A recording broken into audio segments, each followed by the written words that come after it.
waterboarding. They're talking about wakeboarding. The thing about wakeboarding, every trick is an invert. Backside, air railies, a new dimension. everybody is going huge. What do you think about waterboarding? I said, I like it a lot, but I don't think it's tough enough.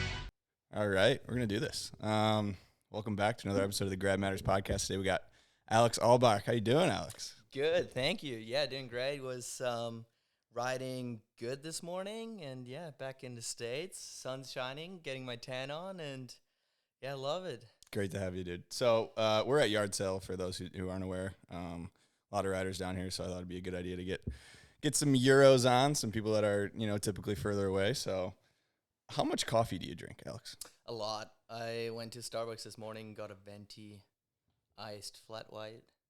Light ice though, so it stays strong, during the day. Oh, yeah. Yeah, I drank it within like 30 minutes, and I'm like, oh, I need another coffee. So how many do you drink a day? Typically, probably like 4. For how big are they? They're like flat white, so it's like a double espresso. What's a flat white? Like a double espresso, a little bit of milk. Not like the cappuccino one with the foam on it. So it's just like a little bit of foam on it. So yeah, it's probably like between 6 and 8 espresso shots every day. So yeah, caffeine addiction. A lot of caffeine. Yeah, my caffeine addiction is through the roof. Love it. Try it. Could you move that a little bit closer? I don't know. Can I? Yeah, you should be able to pull it down, like closer to your mouth a little bit. You said a fist. Is that a fist? It just looks like it's fist. Okay, we're good. So you said you quit smoking recently, though. Is that still going on? Well, I have to say I started smoking recently, and up the core score. To up the core score. And did it work? A little bit, maybe. Okay. I lost a bunch of followers, so yeah, I guess it worked. No, yeah, I don't know. I don't even know I started. Well, it looks cool. It looks cool. Yeah, maybe that's the reason I started. But I'm off now. Good. Okay, so let's get into kind of you getting into wakeboarding. Where did you grow up, and run me kind of through the early days of your life there. Okay. So I grew up in Landshut, Germany. That's 40 minutes outside of Munich. And oh god, the early days. Wow, where do I start?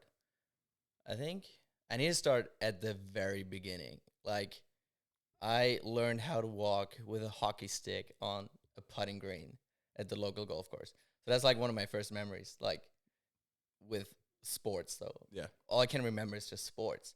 So my dad used to be a professional soccer player, and my mom was a gymnast. So yeah, I was just, as a kid, I was just doing everything.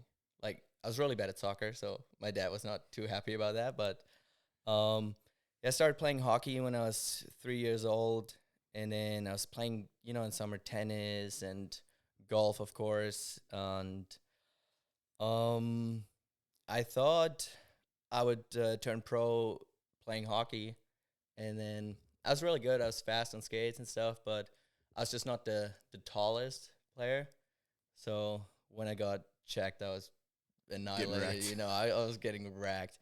And especially because I was playing up when I was young. I was like 10 or 11, and then I played under 13s. Okay. So I was playing up, and then it was good, but when you're like tiny and you get a check, you're like dead. So I don't know.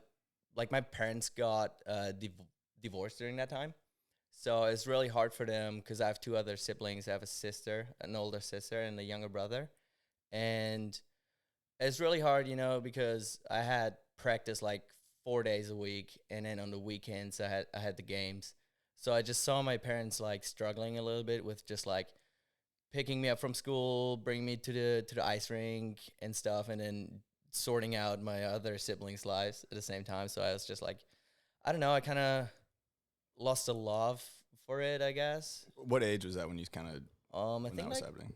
12 or 13. Okay, and that's when they got divorced. And yeah, I think they got divorced a little bit earlier, but like they're dealing with that for like, I don't know, 2 or 3 years while I was like still playing and stuff. And it was like so hard for my mom and my dad. So I was showing up to practice late here and there, and it's just like, I don't know, it's just like so much stress. like for my parents, but as well for me. And you could tell that it was putting a lot of stress on them. And it was putting a lot of stress on me as well. So I was just like, oh, you know what? Like, I don't want to play anymore. And so I stopped, and I actually got a letter from the German Hockey League that they're like, hey, can you please start playing again? Because we think that it might be something. Yeah. But I was just like, well, whatever. Like, I don't know. I was so young, so I didn't know. So I was just like, whatever. I can stop and then play in 2 or 3 years again. And at that time, well, I was already snowboarding. I started snowboarding at age of 7. I was skiing before. And so, when we had like weekends off from hockey, I was just snowboarding or skiing. I was racing though. You're a ski racer. Yeah, I was a ski Going racer. fast. And that was funny because I was like racing on the skis, and then as soon as I did my 2 runs, I switched to my snowboard and then raced with my snowboard. Yeah. What mountain was that at? That was like a local resort. Like the closest one is maybe like 50, 60 minutes away. Okay. It's not that big though, but they have chairlifts and stuff. So we were racing there, and then once I got a little bit older, we went to the Alps, like Germany or like Austria. Yeah. But I never really liked it. I don't know. I mean, it was cool, but not really my style, Yeah. And especially, once I stopped hockey, I was just like, I don't know. I kind of want to do something cool. And my neighbors were skating. So, and they were playing hockey. So I was like, when I was at home, I was just like playing hockey or like street hockey or skateboarding with my neighbors. And then I was just like, oh, okay, now that I'm not playing hockey anymore, maybe I go and skate a little bit more. So, I was skating and snowboarding till, I don't know, like 15 or something. But were you like ever taking it like super seriously, or is it just something you're just having fun with? No, I never took it serious. Okay. But, so I took hockey serious at first because I was like, oh, I want to become a professional athlete like my dad was. But I don't know. Once I stopped it, I never really thought of becoming a professional athlete anymore.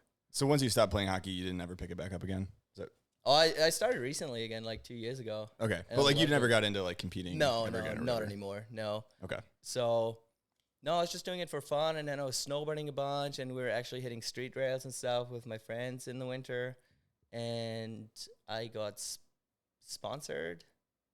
Oh, I won a rail jam in Munich. It was like the Blue Tomato rail jam. Like Blue Tomatoes, like the Zoomies. Yeah. Yeah, so I won a rail jam, and then I got a wild card for the following season to all the TTR Sick Trick tour. It was like a tour. It's like, I got a wild card for all the finals, so I podiumed like all of them. And Dang. then it was in the finals, so I didn't have to qualify. But at that time, it's more like you're sick if you do like a front blunt back to 70. Yeah, if you're making it to the end of the rail or whatever. Yeah, you're and then doing something clean. kickers, it was more like, oh, if you do like a, I don't know, cap 5 or cap 7, or maybe like a back 9 or like back rodeo. And if you're lucky with your first round, you might try it, I don't know, back rodeo 7 or something. Yeah. And then, so I was like, I never won any of those contests, but I was just like 3rd place or maybe like 2nd or something. And then I got on rip curl. Yeah, I do want to talk about that. How did that relationship kind of start? Was that through snowboarding first? Yeah. Okay. I think so. If I remember correctly, like I met them. Like one of my friends' buddy was the rip curl rep in Germany. And so I was talking to him, and he's like, oh, yeah, maybe, blah, blah. And then I can't remember how it started, but yeah, I got rip curl winter jackets and stuff. And I was on Dragon as well, the sunglasses. Yeah. But that might have been a year later. Were either of these like you were signing contracts, or is this just like you're talking to a rep and they're kind of giving you stuff? No, I was more talking to Okay. a rep, and So they were like giving me flow. stuff. Flow Yeah, stuff, yeah, okay. yeah. It was flow, and then I got like on that rail jam, the Blue Tomato one. I got like a nitro board, and then I think they hooked me up with like flow boards after. Okay. That was pretty cool. But I don't know how old I was, but might have been 16 or 17, I think. Yeah. Oh, because I was just thinking about how I transitioned to wakeboarding, but I might have transitioned earlier. Then Oh 16. yeah. So, oh yeah, I remember now. So I was, I was underage, so I didn't have a driver's license. I just had a few buddies that were like over 18, so they were able to drive to the mountains and You stuff. should be 18 to drive there. Yeah, you have Oh. to be 18. Or like I think you can do it at like 16, and then you have like you need a parent to drive with you Gotcha. by the age of 17. Okay. And then But most people just get it at 18 and yeah. they just drive on there. Yeah. Okay. So yeah, so I don't know, it was really hard for my parents. They're like, "Hey, like we can't always like they love skiing, but they're like, "Hey, we can't always drive you to the mountain like every weekend." Yeah. So we've been on ski trips and stuff all the vacations, but in winter, but they're like, "Hey, you need to figure something out that's not so far away, you know?" And then they're like, "Maybe you try this wakeboarding thing." I thought it was really whack. To be honest, I was like, What did you think was whack about it? I don't know. I was like, Just well, the big rails and stuff? yeah, I or- was just like, well, by that time they already had features, but it was like a kicker, one massive box, and like a giant transfer box. And I was like, yeah, I don't know, I can try it, because my sister's boyfriend at that time, he's still a good friend, he was a wakeboarder. So they took me and my best friend, Toby, to the park one day, and then I tried it out, and I got on the easy up and did the first start, did the first lap, first try, went out, and I'm like, this shit's easy. And then I was still on the easy up, and I was like already like, you know, on the, What's the easy up? you know, like the one with the kiteboarding. Oh, binding. the sandals where you slip them in? The sandals. Is that what and you guys call them? Easy up? Yeah, I Okay. think I don't know. I think it says easy up on it. Oh, does it? Oh, Yeah, no, I've never like seen them. it says really big on it, like easy up. So whatever, yeah, like the beginner sandal Yeah. board. Okay. And it's funny because it was directional, but I was already trying like 180s and stuff in the flats. Yeah. And then I'm like, oh, I need to get another board. Like this is boring. I want to hit the ramps and stuff. Yeah, because you can't hit ramps on those ones. I'm Yeah, guessing. you're Totally not foam allowed or to. whatever. And Okay. then I got the pro board, which is like also like it doesn't have a grind base or anything, but like actual boots on it. Yeah. And I don't think I got to start for like a week. I don't think I was able to start with that board for like Like get off the dock? week. Yeah, to get off the dock. Like I couldn't do it. I don't know. I was like so sad. I was like, what the fuck? Like, why? Like it was so easy at first, and now I'm like, I can't even do it. Yeah. And yeah, but eventually I figured it out, and then Where was this at? What cable park? Wake Tools. Okay. So that was well, like your first one. Yeah, you've that been was to? yeah. It's like 20 minutes from Landshut. It's like Okay. really close. It used to be Water Zoo or something back in the days, and then I think when I got my first season pass, it changed to Wake Lake, and then like a couple of years ago, Fosse bought it, and now it's Wake Tools Wake Park. Sick. But Okay. yeah, it's awesome. But yeah. So when I started, and then What age was that you I did the easy up think and then got your board? 13 or 14. Okay. So, So yeah, I jumped a little bit. So I already started wakeboarding, but I was like, yeah, it's cool, but you know, it's still kind of whack. not as cool as skateboarding or snowboarding. Yeah, it's not as cool as skateboarding or snowboarding. And then I don't know, I just like in summer didn't have anything else to do, so I was just like going to the park like every day. And my mom was just like, or like my best friend's mom or my mom, they're like always driving us there. Then they're like, oh my God, you know, it's like 20 minutes. Because we were like, oh, it's only 20 minutes away. They're like, yeah, but if we drive you there, it's like 20 minutes there, There and back. 20 there and back. minutes back. And then I pick you up 6 hours later, 20 minutes there, 20 minutes back. Like we need to work, you know, we Yeah. kind of always drive you there. So, yeah, after school, we took the train there and the skateboards, and we were pushing from the train station to the park. So you can take the train from your house. Yeah, to the wake you park. can, but the train station is like 15 minutes away, or like a 25-minute walk. But on the skateboards, you know, we're Yeah, you just can like, get it done in 5-10 Yeah. minutes or whatever. yeah. I remember one time I missed the train, and I was just like so sad. I was so sad. Set train there or train back?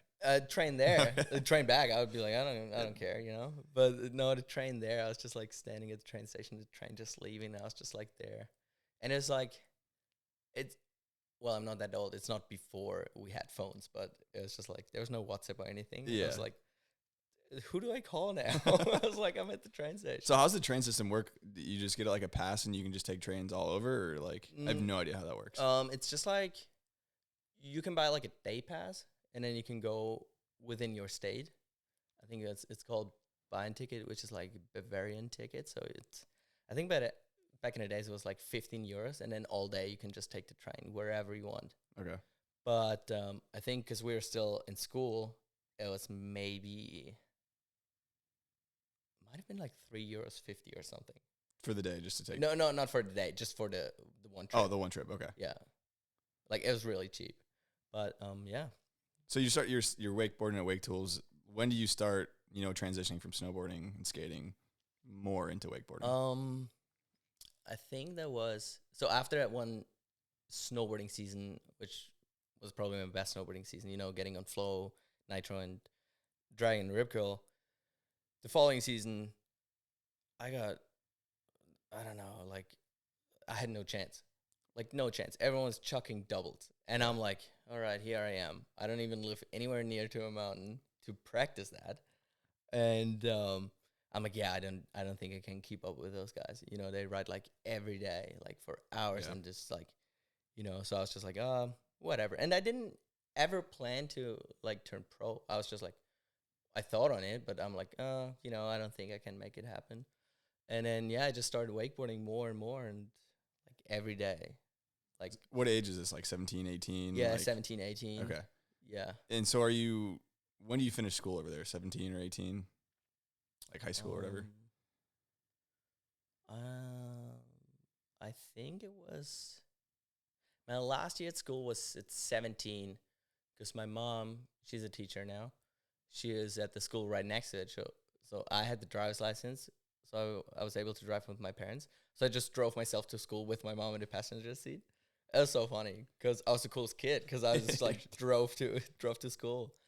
But so I finished at 17, and then I don't know how you call it in English, but in the last year you kind of have to do like, go to whatever work you want to do after school. So you just go to, let's say you want to work in a shop, you just hit up some shops and be like, hey, can I work for you in like, school break for like 2 weeks? Can I just work in your shop?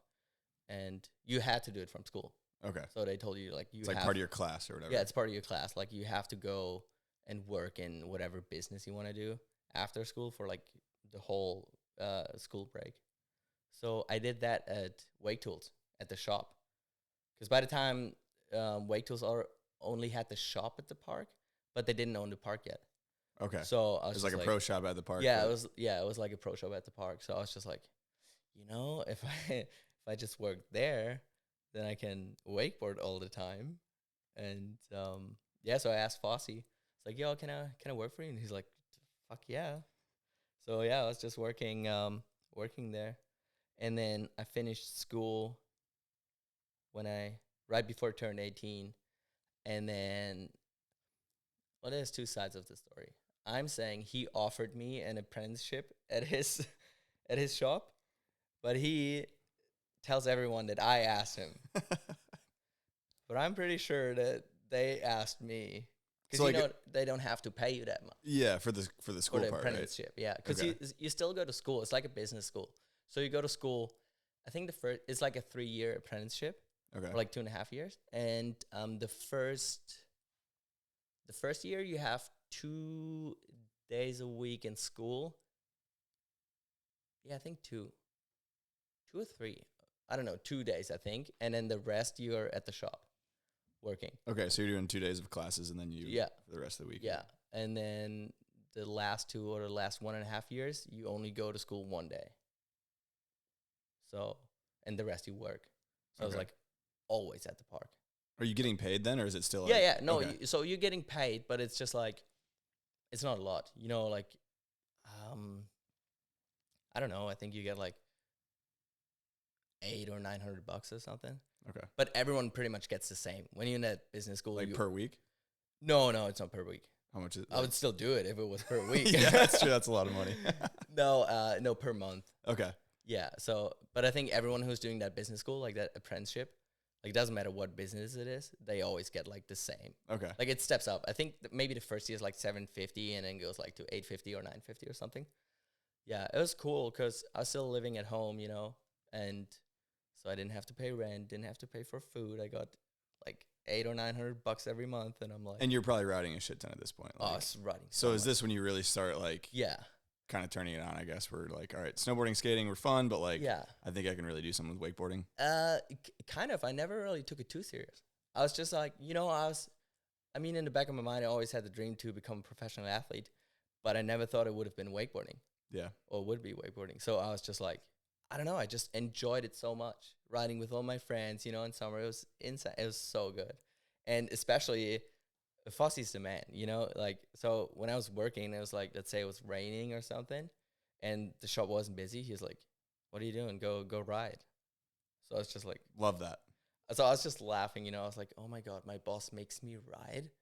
Like everyone else is always in school complaining how they're like, oh my God, we need to do so much stuff at work, blah, blah. And I'm just like laughing. I was like, yesterday it was raining. I was riding all day. That was cool. So yeah, I think, I never took it too serious. I was just like, filming with the homies and Just having fun, lapping the just cable. having fun. We were doing contests by that time too, but it was, more like local contests and stuff. Yeah. And I never did good. Never did good at contests. I know the feeling. Yeah. I mean, it's not like, I mean, it's funny because a lot of people are like, oh, you're not a contest rider. Or they're like, oh, I hate contests and stuff. And I'm like, I don't hate contests. I'm just not good at them. I just suck, yeah. Well, the thing I suck is, at doing like, contests. the problem is the mindset. I just can't get in that mindset. I'm always riding with my friends. That's why I love wakeboarding, because I'm always riding with my friends. And I can't switch my mindset to be like, okay, I hate this guy. I want to beat him. Yeah, and I feel like that's the mindset a lot of people have when it comes to board sports is like, I'm not in it to be competitive. I'm in it to have a lot of fun. But, I mean, but at the same time, I think I'm probably the most competitive person ever, but with no one else than myself.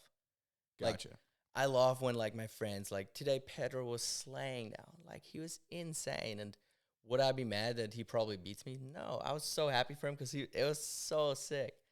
But if I can't land a trick, I'm getting so mad at myself. Yeah. Like, so mad that I'm like, I'm not even fucking trying this trick anymore. Because I don't know why, but if I can't land a trick within the first few tries, I'm like, fuck this shit. Like, I'm not going to try this again.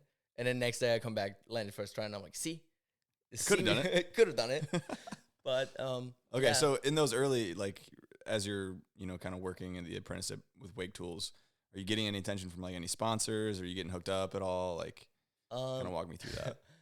Yeah, it was funny because they had the Control Wakeboards distribution in Germany, and it was so funny. I was riding Slingshot at that time. That was like when Shredtown was like, Huge. Shredtown was the shit. And I was like, I remember every morning I was like going on Vimeo and I'm like, maybe Shredtown uploaded a new video. And so I was just like the biggest like Slingshot kid ever. And it was so funny because they were like, oh, you should try those Control wakeboards. And I'm like, nah. I was like, that's not cool. And then my buddy Marco, he got sponsored by Control Germany. And then I'm like, why the fuck is he sponsored, not me? I mean, he's insane. Like, he's still like, he's probably still better than me. But, I was like, why is he sponsored? Like, maybe I also want to get sponsored, So I was just like, I don't know, talking shit to them. That why I'm not sponsored and stuff. I was just little To Control or to... too Fossy, Okay. They're like Control Yeah. Germany. And I was like, well, why am I not sponsored? He's like, you're not ready yet, blah, blah. You need a couple more years. And I was like, fuck this shit. So I took that personally, I was like, I need to get fucking better than this guy. But he was still my friend, but I was just like, or maybe not I need to get better than him, but I'm like, I need to get better, So I was just like riding, trying new tricks and stuff. And I was still riding Slingshot. I was like, did my first 9 when I was, might have been 16 or 17.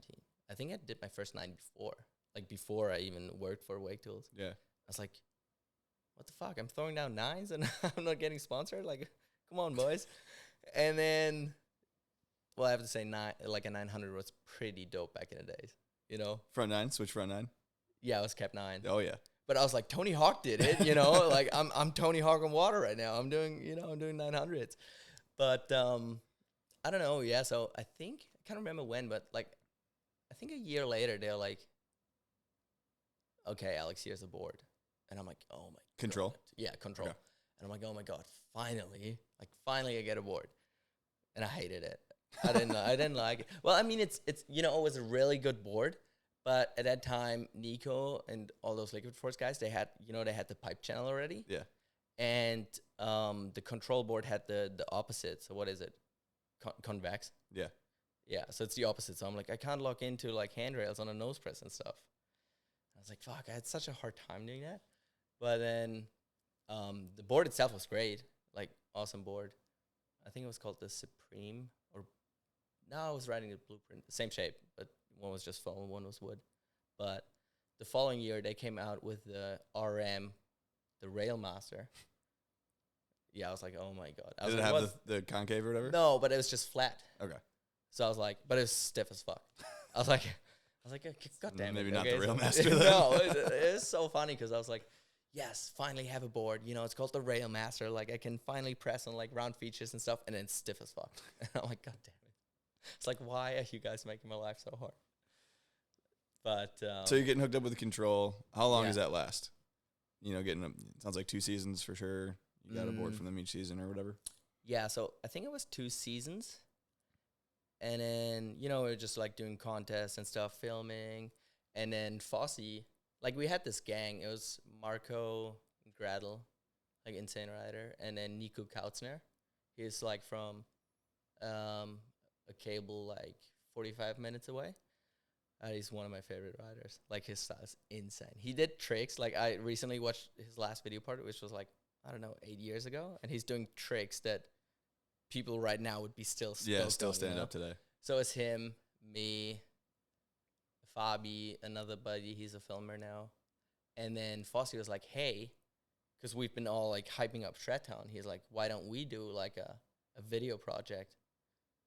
And we're like, what do you mean? He's like, well, you're always here. You're always filming. So why don't we just like invest a little bit of money and we make video parts? And we're like, yeah, that'd be sick. And he's like, okay, so we have 4 riders. I want each week during summer, I want 1 video part out. So it was like on YouTube or whatever? It was Vimeo at that time. Okay. Yeah. Yeah, they were big for a minute. Yeah. So so that for 4 months, each month you had to do a video part. And then he's like, come up with a name. And I'm like, oh, fuck it. The fuck would I know? We can't call ourselves Shred Town too. Like Video part number 1. Yeah, so we call ourselves Water Nauts. We did like What'd you call it? Water Nauts, like What's that? astronaut, but Oh, water knots. yeah, but we're in water, so it's not. Yeah. Okay. You get Yeah, it. clever. That's good. Yeah, I don't know how I came up with it, but I don't know. So we had that. Our logo was like a helmet or something. So that was like your crew, though. You had Yeah, like that a was our crew. So Gotcha. now our crew had a name. We were the Water Nauts. We did a little teaser. It was super funny because my dad's a gynecologist now. So we just went in his like clinic and filmed like the intro in like a gynecological clinic. Yeah. It was funny. So we pushed that, and then I don't know. We got so much. Back in the days, we had the Gap magazine. It was like what the cable mag is now, but back in the days, it was It's like not around anymore, though. No. Okay. Like that guy who did it, he works for the cable mag now. Okay. So yeah. But they were only on. Maybe they had print as well, or maybe online. I don't know. I think it was just online. Okay. And so they posted it. Unleashed Mag posted it. I think Alliance even posted it and stuff. And then we were like, whoa! All of a sudden, like all eyes on us. And then I was the first to put out a video part, and I got over 10,000 views on Vimeo. And I'm like, that was huge at that time. Yeah. Like that's insane. And I actually think we got paid for it. Yeah, I think we did get The crew one? that you Yeah, guys I made? think we got paid by views. So I think that was 2015. So and then Fossey was like, "Hey, if you get over 1,000 views, you get like $100 or something, and then 500 or like 5,000 views, you get like 250 or something." So I think he paid us for that. Really? So that was cool. Yeah, that is And sick. we're like, yeah, it was awesome. And he paid the filmers and stuff. Yeah. So we all had like budget to make it happen. And then yeah, so my video did really well, and then the others also did well. One of my friends got hurt filming. And then, yeah, and then he called John Dreiling. And then he's like, hey, John, you want to come over? You know, John talked about that in his podcast. Yeah. So he's like, because we met John in Abu Dhabi, I think. And then he's like, man, this guy's insane, blah, blah. So maybe he wants to come and film the last video part instead of Fabi, who got hurt. And then John came. I actually think he also got hurt, but we still filmed this video part. And then that was the Water Nauts project. And yeah, it was sick. Like, everyone knew who we were in Europe and stuff. But were you still riding a control board? Yeah, so Okay. it was like a Wake Tools control. Like, we were all in control. Yeah. And that's why he got called John, because He was John's on- a man, and he was on control as well. And then I think after we talked to Keith and stuff, and he was like, hey, guys, maybe we make you, like, we turn you pro and make you, like, a board. For control? Yeah. So I think John was talking to him at that time for getting a board and turning pro. And then he's like, they're talking there, like, because we were all riding, like, the Railmaster board or whatever. And then we were like, why don't we get, like, a Water Nauts board or, like, edition or something? Yeah. Make it flexible. And make it flexible, yeah. Make it an actual Railmaster board. No, but, yeah, and then, as John said, like, they kind of went out of business. Yeah. And then, yeah. So what's next after that? You know, What's next? kind of go out of business. What age are you? I mean, what, 19, 20 now? I think like 19. Okay. Yeah. But yeah, I forgot. Like, so after the video projects, like, you know, we were like, oh my God, like, there's finally a crew that's like a crew in Germany that's doing something. And then I won the Bricks Open. Yeah. Yeah, so that's like what's Was that Langenfeld. 2015? Yeah, that was Okay. 2015. So that was the same season. And it was funny because, you know, going there, I never expected to win. I was just like, it'd be cool if I don't get kicked out of the first round, you know? Made it to the second round. I was like, oh yeah. So it was first round, and then it was head-to-heads after that. And I was head-to-head against, I don't know if it was the first or the second head-to-head, but I was against Nico Kautzner, with the guy from our crew, which I've been riding all season with. And I'm like, oh my God. So you got to get it in his head. Yeah, he got in my head. Well, I got in my head, you know, because I'm like, he's so good. Like, he's insanely good. I don't know how, but I beat him. And I'm like, cool, next round. Miles Teller, also one of my friends. I'm like, God damn it, why do I always end up riding against my friends, you know? And I don't know how, but I beat him. But I think it was funny because it was like best of 3. You know, if you win 2, You move on. you move on. And it was like always like first head to head. It was like the last round was the decision.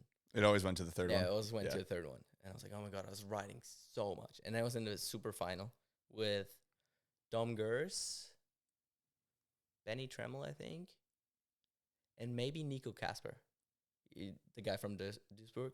Okay. Like, he was on like insane rider.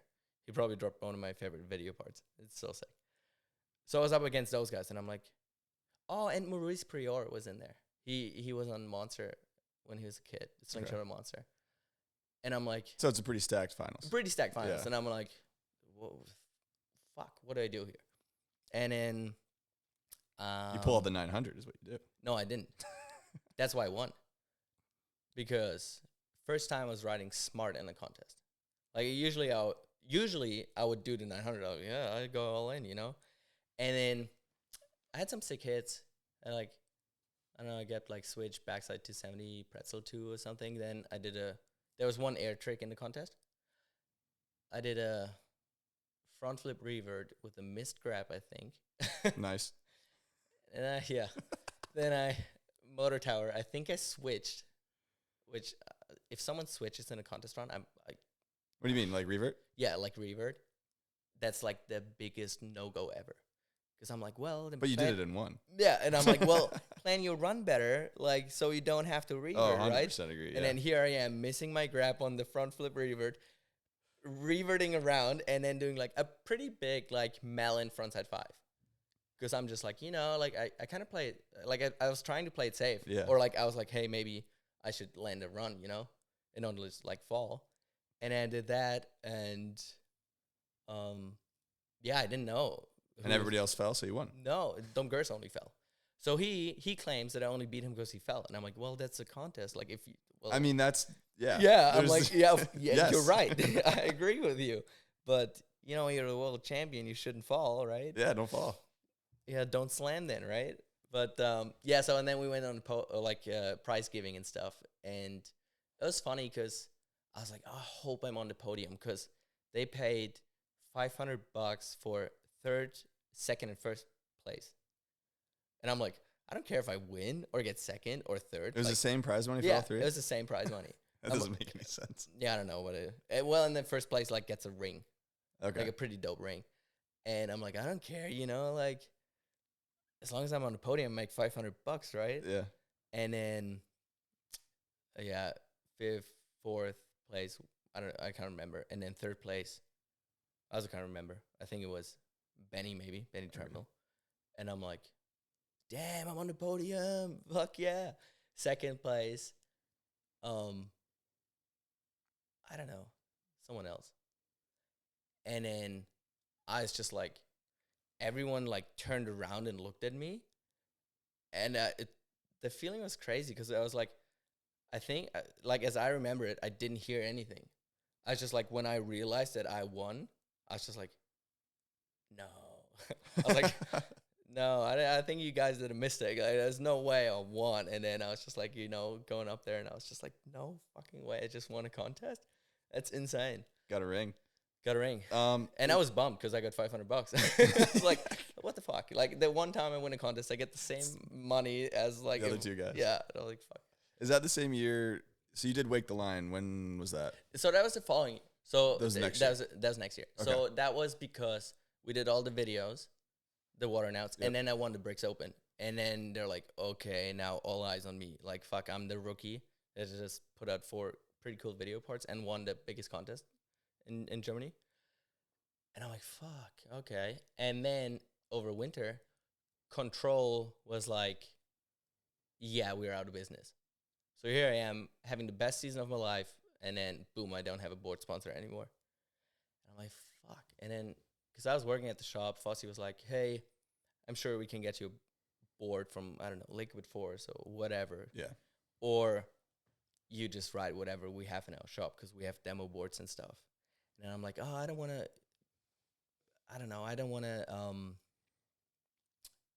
make a choice right now. Like, I want to focus on my riding and stuff. And, oh yeah, so at that time, I also finished my apprenticeship. So I was like done with it. No sponsors. And then I'm like, holy shit, I had a really good season. Maybe, that was the first time I was like, maybe I can actually turn pro in this. So then I was like, hey mom, hey dad, maybe I want to try to become a professional athlete in this. And my dad's like, what, this wakeboarding? You know, he's like, what the fuck is this? Maybe you start making money, right? And I was like, hey, you know what? Like, let's make a deal. I tried this for 1 year. Like, go all in. I try to become pro. And if it works, like, fuck yeah, I'm pro. And if not, I'll just go back to school, study, go to university, whatever. And then they're like, okay. Because I'm like, what's the worst that can happen? I lose 1 year. Yeah. I'm like 20. Like, At least try it. yeah, who gives a shit? Like, I want to try it because, you know, with hockey, that didn't work out. And then I was like, fuck, like, you know, I always had the dream to become a professional athlete. There's nothing I know besides sports. Like, my whole life is just about sports. So I was like, hey, this is probably my last chance to fulfill my dream and become a professional athlete. So I want to try it. And then I was still working at Weight Tools for a little bit, but just like half-time. So I got like 450 euros a month. But I was living at my parents still. And then a little bit later at my girlfriend's by that time at her parents and stuff. So I didn't have to pay for rent or anything. I was working a little bit, got like $500 a month. And I got invited to like Munich Mash, Wake the Line, and got money for that. So I had enough money to just wakeboard and film and do all that stuff and then still travel because I got prize money from Munich Mash. Oh, I can travel to Fees now. And then, oh, I got a little bit of money there. I got invited to Wake the Line. Oh, I can pay for a flight to go to Orlando or whatever. And So what is this, 2016 that you're doing that? yeah, so like, that was 2016. a lot of those contests. Yeah, so that was 2016. It started off with going to Bali. So we went to Bali. It was Marco, Nico von Leichenfeld, and Nane. And I didn't have a board. I was like, oh, shit. I have a surfboard, but I guess I can't wakeboard on that. And I was like, hey, Nico, you think you... Oh, no, I actually think he is like, dude, you can have a board. Like, I have so many boards. Like, Yeah. I would be happy if you ride my board. And I'm like, what? Like, you know, Nico von Nico, Leichenfeld. hell yeah. But it's, man, so sick. So he's like, yeah, sure. Here, I give you a board. So I was riding the Peak, and I loved it. Sick board. So I was there for the rip curl contest. King of Benoa. Yeah, it was like it was at Bali Wake Park. Okay. And rip curl was like, hey, maybe you want to go there, and I'm like, sure. And then I ended up paying for everything, even like entrance fee and stuff. And I'm like, what? Rip curl told me to get here to compete at that contest, and then they're like, yeah, but we're not paying for it. I'm like, what the fuck? Like they always said, they're like, you know, it's like Rip Curl Asia contest, so they should pay for it. Rip Curl Asia said, yeah, but you're a European team rider, so Rip Curl Europe should pay. And I'm like, well, I'm going. I'll pay, and then you guys figure it out, or half or whatever. Ended up never getting the money back, and I was just like, man, this sucks. Whatever. So I think that was when I was like, I don't give a shit about Rip Curl anymore. And you never like signed a contract with them? no, or I anything? never signed a Okay. contract with them. Gotcha. But, you know, Daniel was on Rip Curl, or still is, and then Busty Dunn was on Rip Curl. So, and Rip Curl is sick. Like, I think they make the best wetsuits. Like, they're insane. And I got so much shit for, like, you know, I always got, like, boxes full of clothes and, like, winter jackets and snowboard pants, whatever. So it was sick. But I was just like, you know, if they don't even pay me for that contest. It's probably not really going anywhere then. Yeah, so I was like, hey, I don't think it makes sense to stick with them. And especially because we had a contest in Frankfurt, Germany at a 2.0, which is Clint Liddy's park. And, you know, he's like from Australia. So he's like, man, you know, follow is the shit. It's so sick. Like, he gave me a handle for our 2.0 and stuff. So, of course, I slapped a follow sticker on my board. So when they came to Europe, or when Clint, like, hooked me up with it, like, I already had a follow sticker on my board with a Rip Curl sticker on the board. So I was already, you know, like, promoting them kind of, but just like... So did you get linked up with Follow before Hyperlite? Yeah. I didn't know that. Okay, so how does that, like, relationship, I guess, start with Follow? So that was after season 2016, after all those contests and stuff. I went to Australia, and it was so funny. It was this contest, board stock at Bly Bly, and there's this funny-looking guy at the Follow booth, or like the Follow tent. I didn't know who it was, and he was just talking shit all day. And I'm like, all right, like I also talk shit all day, you know, so we could be friends. And I didn't know who he was. And then we had this one contest at the bi level, and I don't know, I was riding good, but not. I was like, okay, I can't beat those guys because it's their local bi level. Like they're gonna destroy me. And then the guy was like, hey, you should do a Superman. And I'm like, fuck, he's funny. And he looks funny. All right, so I did a Superman, like a rally up the pool. And then and he's like, fuck yeah, this is sick. You're on Follow now. And I'm like, what? He's like, yeah, you're on Follow now. I'm like, no, I mean, Follow's sick, but I'm still on Rip Curl, you know? He's like, nope, you can't pick your family. You're on Follow now. I'm like, who are you? And he's like, I'm the Follow guy. I'm Steve. And I'm like, oh, no shit, I didn't know. I had no idea. I was like, it's you? Really? That, like, it's such a cool brand, and like, you're the guy that's... Okay, so you were in Australia when that happened. Yeah, so I was that in makes Australia. sense. Yeah. Okay. And then, yeah, didn't get to pick my family. They picked me. Do you sign a contract shortly there after that, or like when's the next step to that happen? I think so. So they're like, hey, you need to, like, we're giving you a contract right now, but I think it was just travel or something for the first year. Okay. Yeah, and then, yeah, I was like, well, screw Rip Curl. I'm on Follow now. Like, they're looking after me from day one. And, yeah, so I was hanging out with Ollie, the Rome. So he kind of, you know, probably talked to Steve or something. So I was... Where were you hanging out with Ollie? Like, did you go to Orlando at some point? Yeah, so, yeah, that was in Orlando. Okay. So 2016, after Wake the Line, when I got second last place. I beat Julia Rick, though. But, yeah, I got like, I don't know, $600 or $800 prize money. And I'm like, For second to last place? Yeah. Sick. Yeah, it was just tight. And then I'm like, that's it. I'm flying to Orlando, Surf Expo, baby. And yeah. So So you flew to Orlando. Did you go there with a plan? Obviously, you're going there for Surf Expo. What is it just like to just get in the industry and meet more people? I talked during the 2016 season. I talked to Liquid Force a little bit, and because I was riding the Peak, and I have great relationship with Liquid Force Germany because I was working for Fossey for Wake Tools. So, I was ordering stuff for the shop and always with those guys on the phone and stuff. And they're great. Like, they're fucking awesome. They do a great job over there.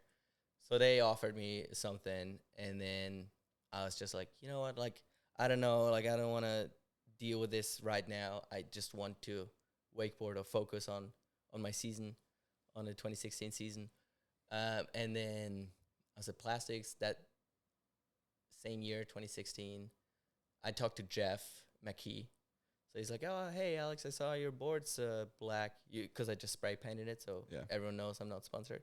And he's like, hey, your board's black. Maybe we can, get a deal or something. I'm like, yeah, sick, thanks. Like, I love Shredtown and stuff. So I was like, oh, maybe that'd be cool. But I don't know. I just wanted to focus on myself and my riding.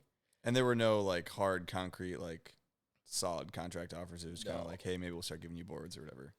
No, I think they actually mentioned money. Okay. Like, because I was like, at that time, I was like, I don't need free boards because I can just go to Wake Tools and get whatever I want. Fossey would always give me whatever I want.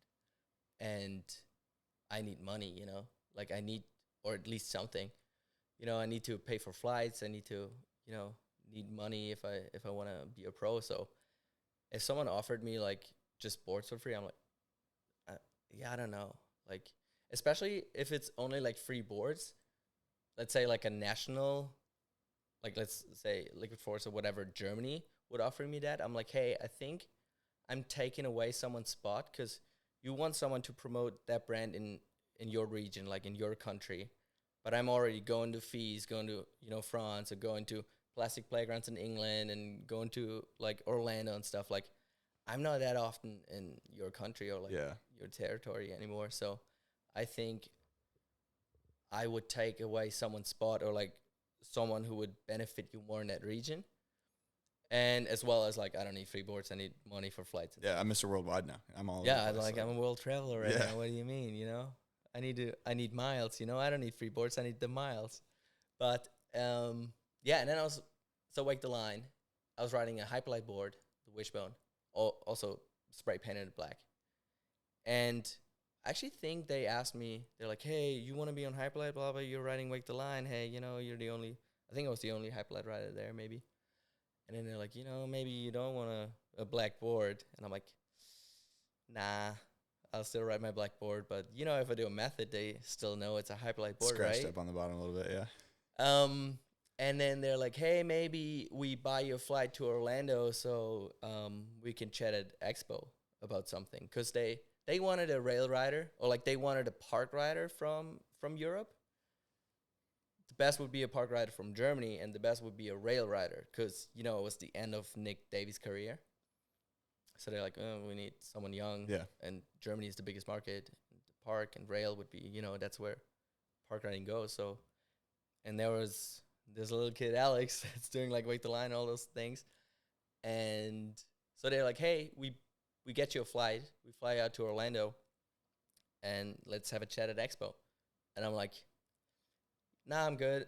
I got $800 for second last place. I already booked my flight. I'm coming. But yeah, we can chat. I don't know. It might have been a little bit arrogant, but but already I was so. But I was just like so hyped about everything. I was like, oh, I already booked the flight. Like, don't worry. Like, I'll go there. And then I went there to Orlando, end of 2016 season, and yeah. Who do you talk to there? Like, do you go to Expo and then? Yeah, so I went to Expo, and then I mean, of course, I was chatting to everyone a little bit, but in the back of my mind, I already knew I wanted to be on Hyperlite. Why? Because, well, it was a hard decision. Because I was still, like, end of the season, I was talking to Liquid Force. and great relationship with those guys. They're awesome. The boards were amazing already and stuff, but I thought, hey, it doesn't matter how good I am. Like, I could become the best wakeboarder in the world right now. I will always be number 3. I will always be behind Felix and Nico, because we would be all on liquid force. We're all from the south. We're all like rail riders. Like, it doesn't matter how good I get. I would always be number 3. Yeah. And Hyperlite was sick. Like, they put out those web edits, at the levee, like Trevor, JD. I don't even know who else was on those videos. Like, it was sick. I was like, damn, I want to be a part of that crew. Like, they're sick. There's like one big family. Like, they're all riding sick. Like, the whole vibe stuff, it's dope. So I was like, oh, I think I want to be part of that. And then, yeah. So flying to Orlando, I think I already knew that I want to sign with Hyperlite. But I needed to see what they offer me, And then Greg and I were chatting, like Greg Nelson, fucking legend. And at Expo, you're talking with him. Yeah, at Expo, yeah. So he's like, "Hey, let's have a chat." And it was funny, like how they do it. Like, I didn't notice it at first, but later I was like, "Oh, I know what you did there." He's like, "Hey, I pay you a flight to go to Expo and chat and stuff." And then I saw him there, and then he's like, "Oh, hey, I'm busy right now, but here's my credit card. Go get food and a drink, and then come back later and stuff." So he was kind of like, being the sugar daddy. And I didn't know. I was like, oh, wow, they're taking care of me, and I'm not even on the team yet. Yeah. And I'm like, oh, that's how they want to get me. But that's how they got me. No, but yeah, no, we were chatting and stuff, and it's great. It was so cool. Like, he, if you know who Greg Nelson is, which I'm sure you know, like, he didn't really care about contests or anything. He was like, oh, I want to film sick video parts. And Great style. great style. He's yeah. like, you need to grab your board, son. Like, he's like, he's really cool. So I was like, damn, he's dope. He's an awesome guy. And so, yeah, I told him, he's like, hey, what's your plan? What do you want to do? And then I told him everything. I was like, hey, I'm trying to become pro. This is what I did so far. This is what I want to do. He's like, that's great. Like, let's do something. And then he's like, Expo's like a little bit busy, but I'm like, oh, I'm staying in Orlando for another month. And he's like, hey, after Expo, I'll put a contract down and then I'll send it over. And then, yeah, we talk from there. And then I was like, sick, I guess I'm on Hyperlite now. But, I didn't want to fuck up or like fuck over the other brands. So I called Liquid Force. I called Benny, Germany, and explained it to him. I was like, hey, thank you for your offer. Your products are dope. Like, I know we have a great relationship. I have so much respect for you guys. I think you have respect for me. That's why I'm calling you right now. I'm not taking your offer. I'm going with Hyperlite, and this is why. Like, I don't want to be number 3. And I don't know. It makes sense, so I feel like you can't really be upset about it. It makes sense, but I think it was definitely super risky.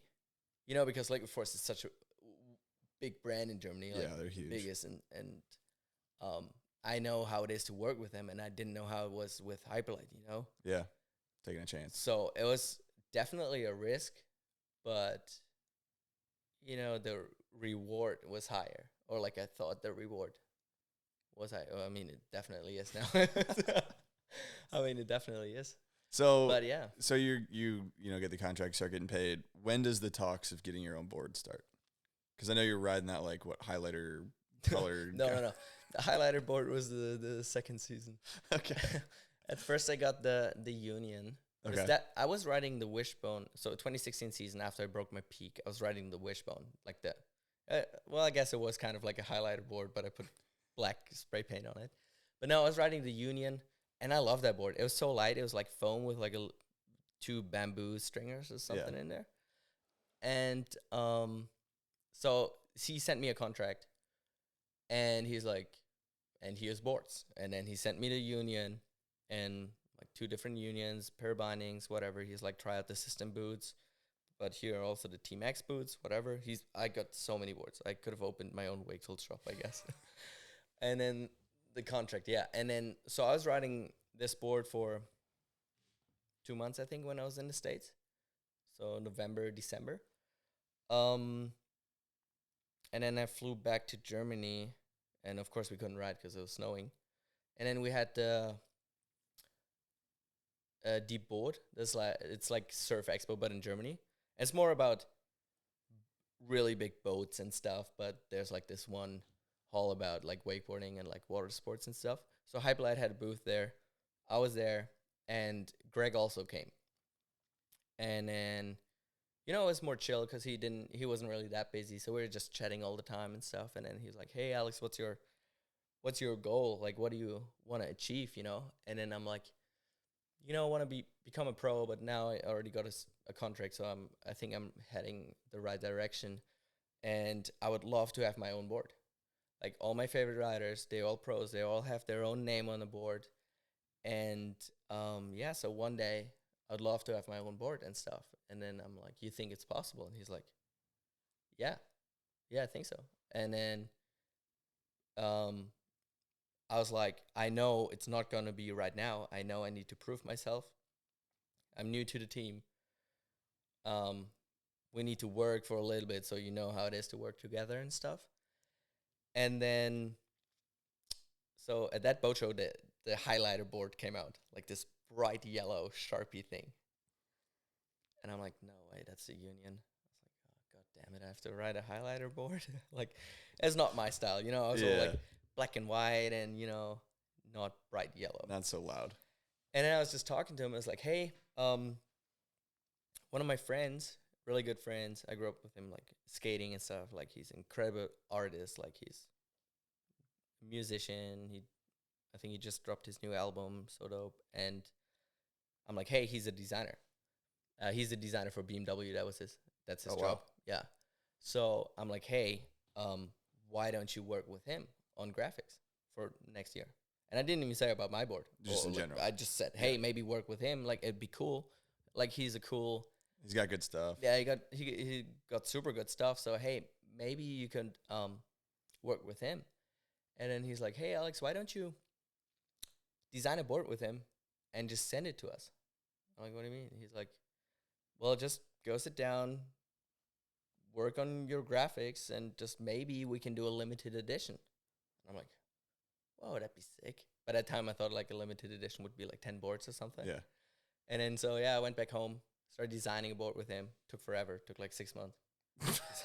I'm so picky, and especially I'm like, it's my first board with my name on, you know? Yeah. Even though it's like limited edition with 10 boards, you know, it's like, it took whatever, it's still important. It took like, some time. Yeah, yeah. And then I sent it to him, and then they're pumped on it. They're like, this is really cool. It's like completely different than now graphics, but it's sick. We're going to do like 100 units of it. I'm like, it's not that limited if you ask me. Like, I was like, 100 boards is a lot, you know? But yeah, they gave me that. And what shape, what board is it? so that was the Union. Okay. Because I was riding the Union. Yeah, so the same board, but yeah, it's the same board. Did your own graphic on it. And then they're like, yeah, you get a limited edition on the Union. I was like, holy shit. By that time, I've been on the team for like, by the time I got the limited edition, I was like on the team for a year. Yeah. Like, whoa. I was like, that's crazy. And so I got that board, and no, I didn't get it yet. I flew to Australia again for the winter. And then Penrith and Sydney opened the box from Hyperlite, and it's like 3 of my boards of each size. And I'm like, no, like that feeling, I was like, no fucking way. Like, this is insane. Like, it's sick. Like, we were there for, I don't even know. I think I did the board stock tour thing again, or I was planning on doing that. But Stefan Follard and Andy Culp did the same trip, kind of.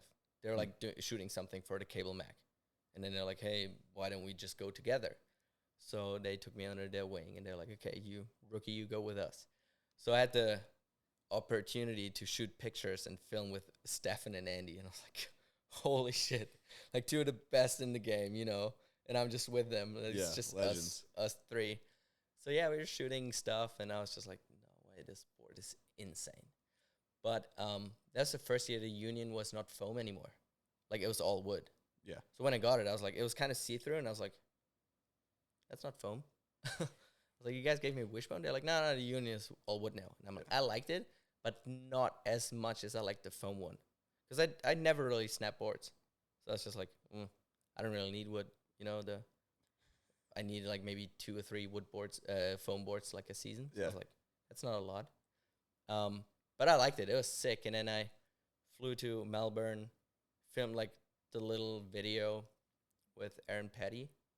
He used to be a wakeboarder and filmer and stuff. He's doing yoga now. Pretty Nice. sick. But yeah, so he was filming this little video with me. Like, it was like a 1 minute 30 video of like my new limited edition. Yeah. So I did that, and then that board came out, and then it sold out really quick, I think. Yeah. Like half the season, and they were like, okay, we're out of stock. And then I thought it was just like, one limited edition, and that's it. So I didn't even ask for, do we do another one, or how's the plan, blah, blah. Till I get an email, they're like, Alex, you got your design ready? And I'm like, what?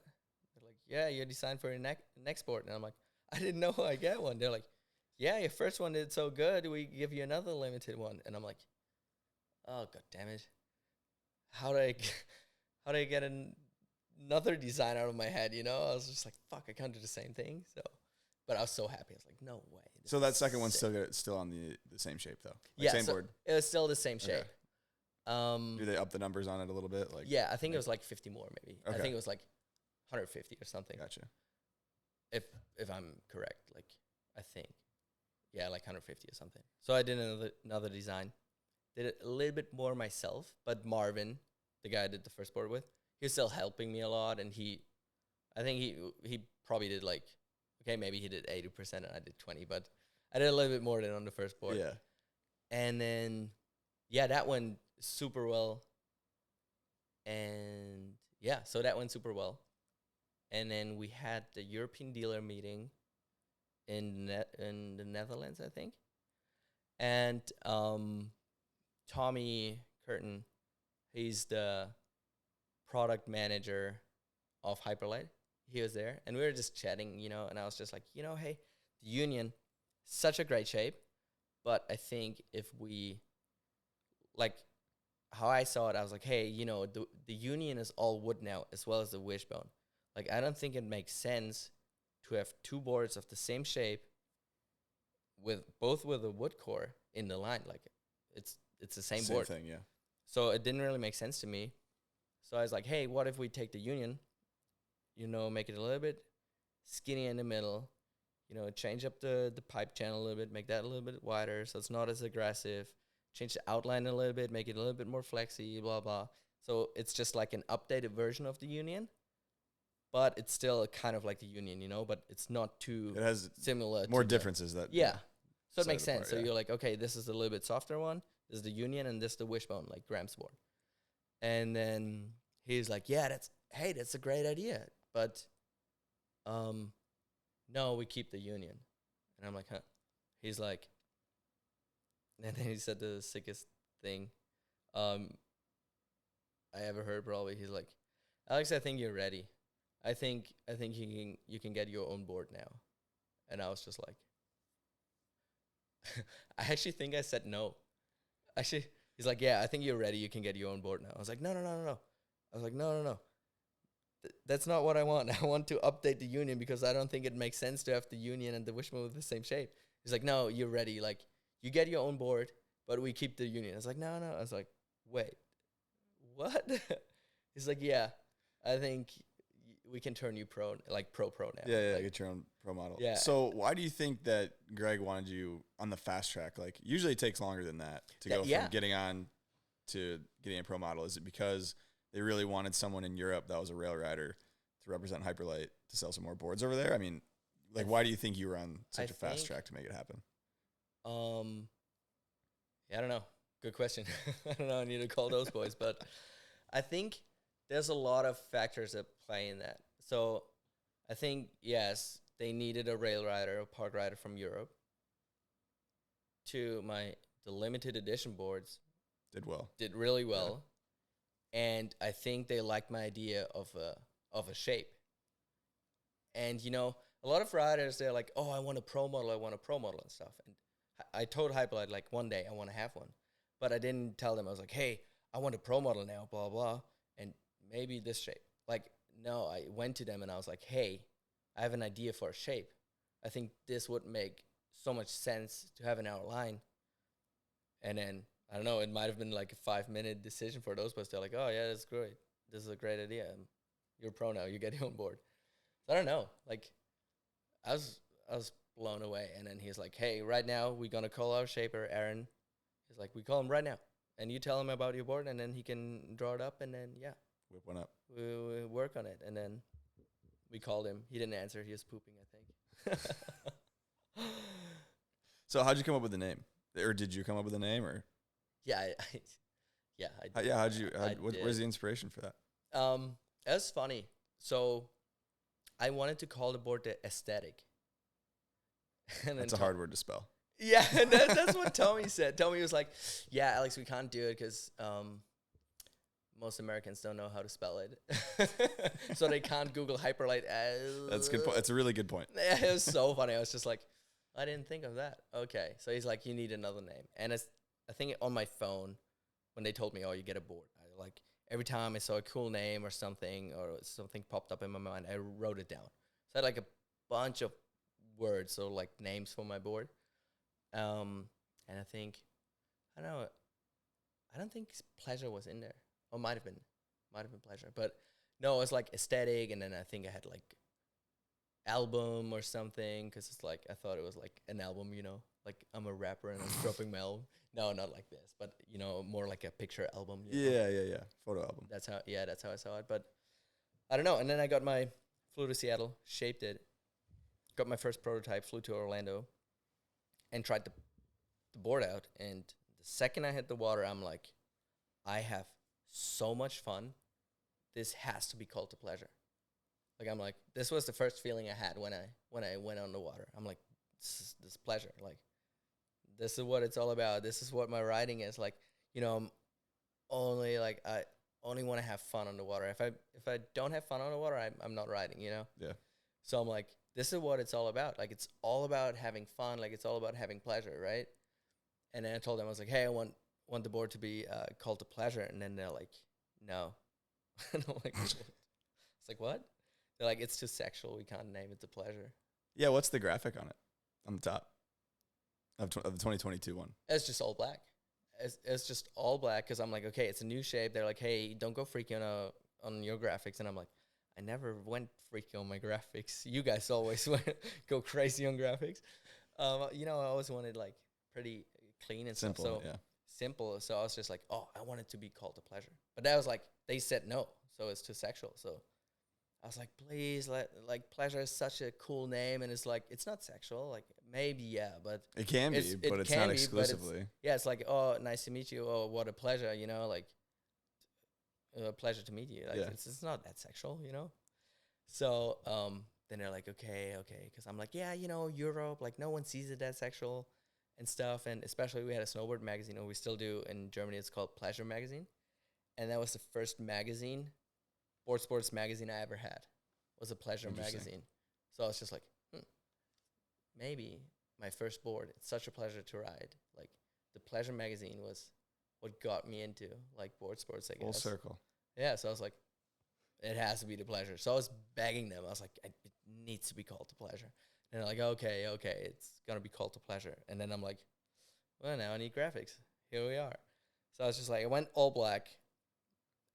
I was actually at Trevor Mauer's house designing my first board. He was designing his, and I was designing mine. And I was just like on the couch, on my laptop, like designing stuff for hours. And he was doing his, and then he came back out and he's like, how's it going? And he just, Photoshop just sees like a black screen, and I'm like, yeah, working on it. He went back 3 hours later, he came back, it's like, it's still black screen, like maybe a black dot on it. And I'm like, it's like, what the fuck are you doing, Alex? Like, it's 3 hours later and it looks still the same. And I'm like, yeah, how are your graphics? He's like, yeah, I'm almost done. I'm like, fuck. And then, so it's all black, 4 dots on it. Don't ask me what the dots stand for. I can't remember. Maybe it just looked cool. and then like a golden like stripe down the middle, not really a stripe, like a line. Yeah. Because I was like, like it's called the pleasure now. Surfing gives me pleasure, like I love surfing. So I was like, hey, this line in the middle reminds me of a surfboard, like the stringer on a surfboard. And then on the bottom, I saw a T-shirt somewhere, and it was just like a list of cool things. It might have been birds. I think it was like a T-shirt of just cool birds. And I'm like, oh, maybe I do. It was like the bird guide or something. It was a guide of whatever birds we have in this country or whatever. And then I'm like, hey, maybe I do like the incomplete guide of maximum pleasure. And I just like, put some things on the bottom that give me pleasure. Like I think I have golf on it and I don't know, girls, I think Cigarettes. I had cigarettes, coffee. I have a bunch of stuff on there. No, but yeah, and then I was just like, well, it's the incomplete guide of maximum pleasure because those are just a few things, but There's some things you can't put on there. Yeah. Yeah.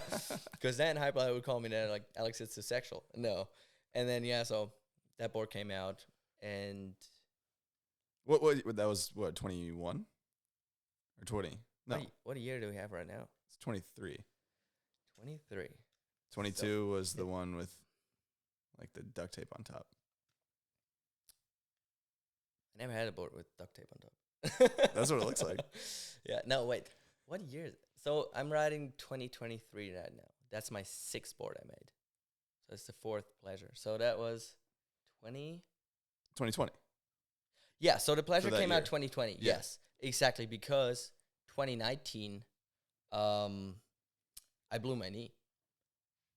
So Was it doing a 900? no, it's doing nothing.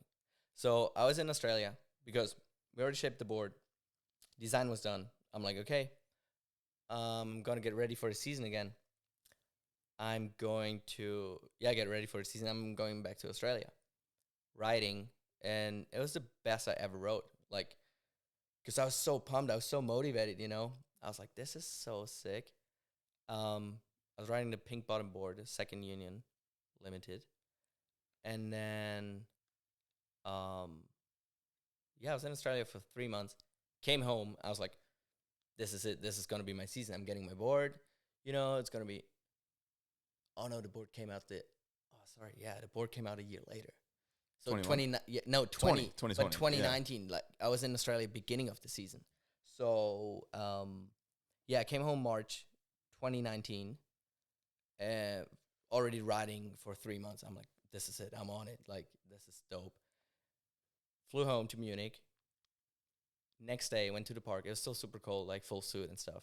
We built this hack. We built the barrier, the unit barrier. Then we took a part of the table, or like a pussy chrome box, whatever. And then we took the bank of the casing feature, flipped it around so it was like, not like a closeout, but like a super steep ramp out.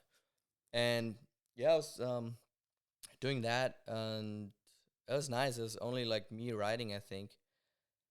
Did a backside 180 over it, and then I wanted to backside 180 over the barrier, land on the table, and then do like a super late big frontside 360 out. And I missed a pop on it, so I didn't go high. Like I just missed a pop on it, and then just like did a 270, and landed, like kind of like in a back edge. Mm-hmm. But I was like, oh, I don't want to land in the back edge. I just lift my heels up a little bit, so I'm like, skipping like a rock on water. That's what I thought would happen. But what actually happened is, I landed, and then the board went flat. And it just extended my knees really, really quick. And then it wasn't a hard crash because I wasn't even high. Like I came off like this kind of box thing. And then I'm like, oh, wow, this sucks. I got a pickup, and I'm like, my knee hurts. Like, but in the back of my knee. Usually when my knee hurts, I'm like, oh, okay, it's my meniscus, or like I know what's hurting. But I never felt that pain before. It wasn't like a strong pain. It was just like, oh, I don't know. I have pain in the back of my knee. Got a pickup, was riding, and couldn't ride right foot forward. No left foot forward. I couldn't ride left foot forward. I'm like, that's weird. So I was riding switch around tower number 1, 2, and 3. And then back straight, I was like, why the fuck can't I ride like left foot forward? So I switched again. And I'm like, oh my God, I can't put pressure or anything on my back knee. And then cut out to the dock. Marco was operating, and I'm like, I think I just hurt my knee. And he's like, what do you mean? I was like, I don't know. Like, I guess it's my ACL or like something in my knee because I never felt this pain before. And it fucking hurts. And then a business partner from Fosse, she's, I don't know what she is. She's like somewhat of a doctor. She's like special doctor, I guess. Magician. No, but yeah, I don't know. She just knows a lot about the body and stuff. So she was checking my knee, and she's like, "Oh, you're fine." She's like, "Nothing's ripped because if your ACL or whatever was ripped, like your knee would do this shit." And then I'm like, "Okay, yeah, whatever."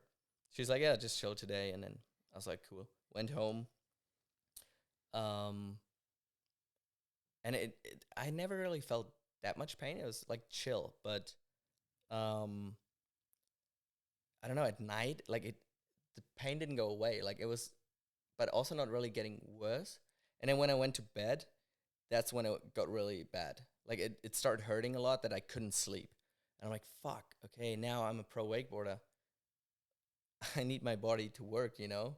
Well, you're a pro wakeboarder, and you got to blow your knee at least once. Yeah. So you got to check that off the list. I was like, okay, I'm a pro wakeboarder. I just blew my knee. No, but by that time I didn't know, you know? Yeah. I was just like, fuck, I'm a pro wakeboarder. You know, like my body needs to work. I need to know what happened or if it's good or not, especially because the season is about to start. In the morning, called my dad. I was like, hey, Dad, my knee's fucked. And he's like, how bad? I was like, I can still walk and stuff. But I'm not sure about working, you know, because I need my body to work. And he's like, no worries. I call my friend. Called like a doctor, and he's like, just go to him right now. He's gonna check you. Like, I'm so lucky that my dad's a doctor because I never had to wait. You know, I just like called up one of his friends and got you in real quick. Yeah, so I went there. Didn't even have to wait. He saw me. He's like, okay, Alex, get in. And I'm like, yeah, it's my knee. And he's like, okay, we get X-ray right now. And I was like, I don't think my bone's broken. He's like, yeah, it doesn't matter. Like, we get an X-ray. Got an X-ray. He's like, shit. We need an MRI, CT scan, and I don't know, something else. And I was just like, oh my God, you know, you need to wait for those things forever to get like an appointment. He's like, I call like the MRI place right now. It's like next door. He called him. He's like, I need an MRI, CT scan, whatever, right now. And she's like, yeah, he can come in like an hour. And he's like, no, I need it right now. It's like for my coworker's kid or something. She's like, okay, send him over right now. So within an hour I had CT, MRI, like everything. And then I went back and it was him, like the doctor, his dad, who's also a doctor, and one other doctor. Like the clinic was busy as fuck and I had all three doctors. Professional athlete. All three Aulbach, doctors around getting me. everybody. And I'm like, God. I was like, all right, here we go. And then they're like all three looking at the screens. And then they're going through the first picture and he's like, ACL's ripped. Second picture ripped. There's like 10 pictures or something. And all ripped till the 8th picture. And I'm like, oh my God, only 2 more. I was sweating. I was like, oh my God. And then he's like, 9th one, he's like, well, I see a lot of blood, but maybe there's still something. And then the 10th picture, he's like, I think we're lucky. You might be lucky because he explained it. He's like, you know how a shoelace rips? Like it's fully ripped, but there's like still one thread that holds it up from like rolling or like from being 2 parts. So he's like, you might be lucky that your ACL is like this, you know? So he's like, we could do surgery right now, but then you're out for like 6 months, and then you can start practicing a little bit. But we could also wait 6 weeks, get scans again in 6 weeks, and then if I was right, we won a lot of time because then we don't need surgery. We can do it without. And if I was wrong, who cares if it's 6 months and 6 weeks or, you know. It's not that much longer. Yeah, so he's like, go home right now. And it's funny because I was walking there, you know. His office was like a mile from my place. So I was just walking a mile with a torn ACL to the doctor and then back. And But he said walking was like fine. Like yeah, it was fine. Yeah, it was fine. And then he's like, go home and go on your road bike right now because you don't want to lose your quads. Yeah. Like he's like, well, don't put pressure on it, but just like do a little bit as much as you can, just so you don't lose your muscles. Because he's like, if you lose that, it takes forever to get it back. Like, okay, went home, went on my road bike, and then 2 days a week for the first 2 months, I think I got injections in my knee. It was like own blood and weird shit in there, like weird The shit. good stuff. You got the good stuff. The really good stuff, Yeah. not over the counter stuff, you know. And first time I went in, it was crazy. I just saw this massive needle, this injection laying on the table, and I'm just like, yeah, there's no way that's for me. Like if he puts that in my knee, it's comes straight out the back. I was like, that's not for me. And yeah, it's funny because, you know, I said I was so lucky that my dad knows all those doctors, but at the same time, they know my dad's a doctor, so they're not going to be like, oh, this might hurt a little bit now, you know, like this injection, it might be a little bit, you know. They just full on just hammered in there. It's just like, yeah, so it's this blah, blah, blah. We're going to put it underneath your patella, so it goes straight to your ACL, blah, blah. And he just hammers this needle in there, and I'm just like. They don't numb it at all? Put a little numb on there? No. He's like, you're a professional athlete. You've done this 100 times. And he just chucked it in there, and I'm like, I was looking at the back. I was like, oh, it didn't come out the back, but. And, you know, and then he's like, you know, steering it moving it around. Stirring that ACL up, you know? God. And then he's like, all right, you good. See you in 2 days. And I'm like, God damn it. So I did that. And then the next couple It ended up like working out though. Yeah. So, and then I went back 6 weeks later, took another scan. He's like, oh, I was right. So the ninth picture was also torn, but the last one, yeah, he said it was like the shoelace. It was fully torn. There's still a little bit of, not thread, but like a little bit of whatever. Yeah. So it didn't roll up. So he's like, it was building a scar. So the scar tissue is actually stronger than your ACL or like your ligament, but your ACL is not as wide anymore. So he's like, your ACL is a little bit skinnier now, but the material is stronger. Yeah. So yeah, then he was like, yo, go on your road bike, work on your knees. Like, this is your job now. Your job is not to be a wakeboarder right now. Your job is to become a wakeboarder again. Because, yeah, go train your knees, go cycling. And then he's like, go rollerblading or ice skating. And I'm like, I'm definitely not rollerblading, dude. I was like, yeah. No, I'm not rollerblading. But yeah, so, and then I was just like, that was the first time, because I hated hockey after I stopped playing hockey, because I'm like, oh, this is the dream I had. I will never get. And that was the time I'm like, hey, I made my dream happen. I'm a professional athlete now. Okay, it's not hockey, but it's wakeboarding. But then the pain was gone, I think, that I had with hockey. Like, I hated hockey after.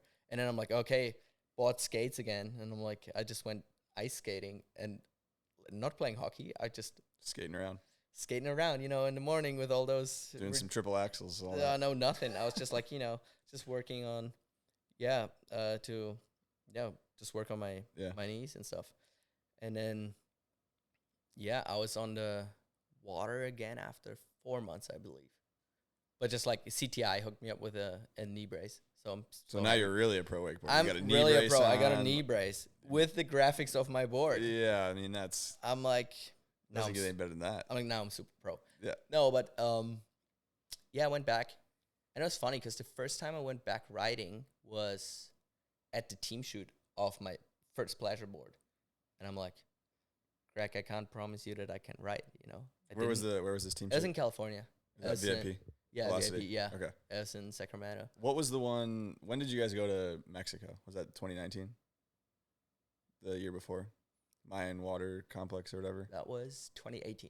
2 years before. That was 2018, yeah, because I had my whiteboard there, and then they're like, Brenton didn't go. Brenton was on Byerly, but Byerly was like part of Hyperlite then. And so Brenton was like, hey, can you maybe ride my board, the Slayer? And I'm like, fuck yeah, I will. So I was shooting on the Slayer and then on the Union, of course, and then got a few clips of my wide Union. Yeah, that was the year before. What was the weather like there in Mexico? It was just raining. Last time I saw the sun was when we landed in Mexico, and first time I saw the sun again was when we were at the airport leaving Mexico. It's raining the whole time. And I'm like, sucks. what the fuck? I'm here in Mexico, and it's just, I haven't seen the sun in like a week. It's warm though. Yeah, But- run me through like a team shoot, what that looks like for Hyperlite, for you guys getting all together, and like It's how do you, Yeah. who picks the park, like all that stuff. It's so Greg, our team manager, he picks the parks, but I mean, of course, if the whole team's like, "Hey, let's go to that park," then he's like, "Okay, that's a great So idea." everybody wants to be. Yeah. So, and I think Nick Leduc was in Mexico the year before, and then he was hyping up that park. He was like, "We need to go to that park. Like, it's super fucking sick." I don't know. Well, I've never been there, you know. yeah. I was like, "Yeah, let's go to Mexico for sure." And we went there, and we are like, "Nick, really? This isn't it, Nick. It's Nick. You're hyping up Mexico, but not this park. Like, it's all boxes, you know. Like, it's not that cool. Like, it was nice, you know. It's a cool place. It's a cool place, and it's a cool park, but not for like a team shoot, especially No. not with all those heavy hitters of like Trevor and did Trevor go? I don't know. Trevor said he went, yeah. I think. Yeah, He said it was raining the whole time. Shit yeah, weather. yeah. So yeah, Trevor. I mean, and- Graham's like, is Graham there? Yeah, Graham's there. yeah, Yeah. I'm sure Graham was there. Yeah. Graham, Nick Davies was there. Yeah, it was sick, but it was just raining, and the park was like not what we wanted to hit, you know. Yeah, it's not that sick for, some of the best riders yeah. in the world. But So how would, so I yeah. guess you're on Follow and Hyperlite. yeah, Follow's an Australian company, right? yeah. So what would you like? What's the difference between riding for Hyperlite, an American company, and riding for Follow, like an Australian company? Not that much anymore, because now I get paid in US dollars from Follow as well. So before it was Australian dollars. So I got like a coffee every month because the Australian dollar compared to the euro is not that great. But yeah, no, it's all US dollars now. And Follow, because I think it's so young. Like, I don't know if it has anything to do because it's Australian compared to like American, but you know, Hyperlite is like oldest brand in Wake, you know, it's like, it's Hyperlite. And then Follow is just like, with 13 seasons or like 12 seasons in now. Yeah, what So like 2010 or 2011? Yeah, I whatever. think so. Yeah. So like really young brand, and they're so chill, so laid back. Like it's like this whole like, they're all riders and stuff. They're all super cool. So it's a little bit more chill, I would say. For Follow. Yeah, Yeah. for Follow. I mean, not that Hyperlite is not chill, but you know, Hyperlite, I have to, like, if I want to talk about my shape, I talk to Tommy. If I want to talk to about my boot, I talk to Tony, you know, and I have certain people, and maybe it's the same at Follow, but I always just talk to one guy. I was like, "Yo, Steve, what up?" So Yeah, I mean, I kind of want to compare and contrast a little bit because there's not a lot of people who spend a good amount of time in Europe and America, which it seems like you do. What would this is probably could be a really long answer, but what would you describe the difference between the culture of wakeboarding in Europe versus the culture of wakeboarding in America?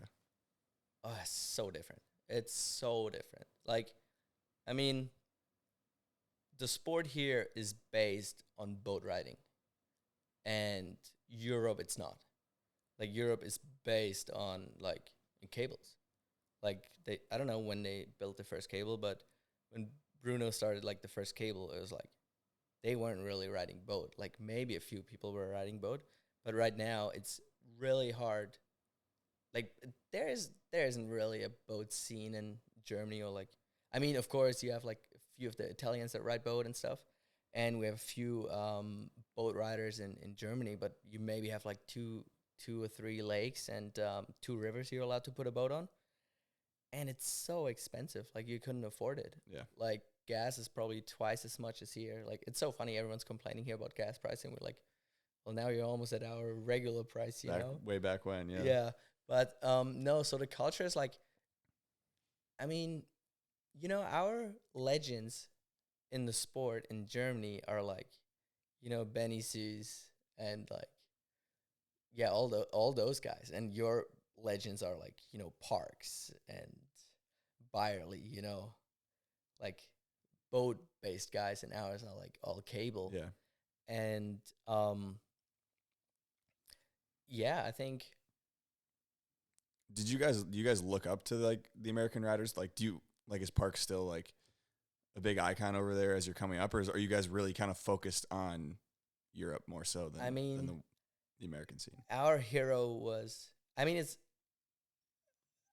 I'm too young for that, but I just mean like right now. Yeah, like yeah, right now, so- you know. I mean, when I grew up, it was like, Nick Davies, Dom Gers, and then Nico, like those were our heroes. Yeah. And of course, like Raf and like all those guys that kind of went overseas to us. But for the kids nowadays, it's crazy because, of course, I know about Parks and all those guys, but I don't know, show them video. Most of the kids don't even know who Nick Davies is, And I'm like, what do you mean you don't know who Nick Davies is? Legend. Like, he's the man. Yeah. He's a cable rider and he's selling boats now. What do you mean he's the dopest dude? But no, it's crazy. Like, yeah, I mean, it's completely different. Yeah. Like, I mean, it was funny. Like Sammy Kautner, he's here with me right now.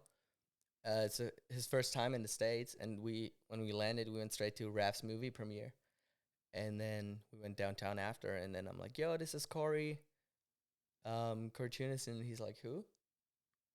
I'm like, "Yeah, this is Corey Tunison, like probably one of the best, if not the best boat rider right now." And he's like, "Never heard of him," and I'm like, And then, some other guys, and he was just like, I don't know those guys. And I'm just like, well, maybe I only know them because, of course, I spend so much time here.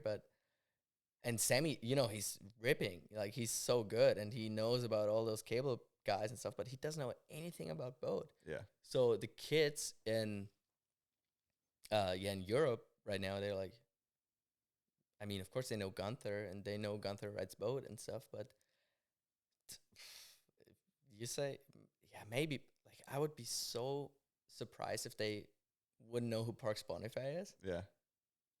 But I actually think most of them would be like, who's this?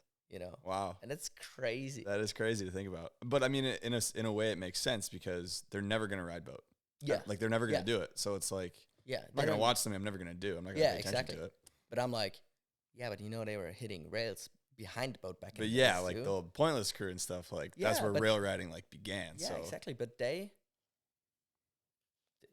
don't know anything about it. But the same here, I think, like all the podcasts, I've never heard the name Nick Davies before. And I'm like, what do you mean? He is the man. Like, he is insane. Or Dom Gers. Like, those guys were dominating back in the days. Like, crazy. They were, like, winning every single contest. Besides the Bricks Open where we beat Dom Gers. But no, but, and, like, if, I don't know, go to Valdosta right now and ask them about Nick Davies. Yeah. I think probably like 90% would be like, who? They don't know. And it's crazy to me because I'm older generation, which I found out this year that I'm not the young gun anymore. When I was at 313 for a demo for Riders Week, and I'm like, holy shit, I'm the oldest. Like, I swear last year I was the youngest, and now they're all like, Loic is like 16 or like maybe 18 now. Yeah. And they're all like 17, 18, 21 and stuff, and I'm like, fuck, I'm 27 now, and like, I'm the old guy now. But yeah, I think, culture is just completely different. Yeah, it definitely is. I mean, what do you think the American culture could kind of learn from European culture when it comes to wakeboarding? Is there anything that kind of sticks out when you come over to the States and, go to wake parks and stuff? I mean, riding wise, I don't think that much. Like maybe air tricks, but As in do more air tricks here? as in do more air tricks. Yeah. But I think more about how we do cable parks in Europe. When you go to a cable park, like let's say you're a kid, you go to the cable park, your mom probably won't ride. So what she wants to do, she wants to sit there, have a coffee, and watch your kid ride. And here at most parks, they can't really do it. They can go to go get a Gatorade or something, and then Sitting in an uncomfortable lawn chair. exactly, sitting in an uncomfortable chair and stuff. And parks in Europe, you have like fucking restaurants. Like people sometimes just go to parks to eat. They don't even care about wakeboarding. It's wild. And then they're probably like, they go there to eat, and then they're like, maybe I should try this out. And then they start wakeboarding. Like, it's crazy how many people I've seen at like cable parks. They're like, oh, no, I never tried it. It's not my thing, but I'm here. I like the atmosphere, you know. It's like, it's awesome. Yeah. And I think that's kind of what's missing in America. Because they're like, yeah, cable park, what do I do there? Hang out. I don't even get free Wi-Fi.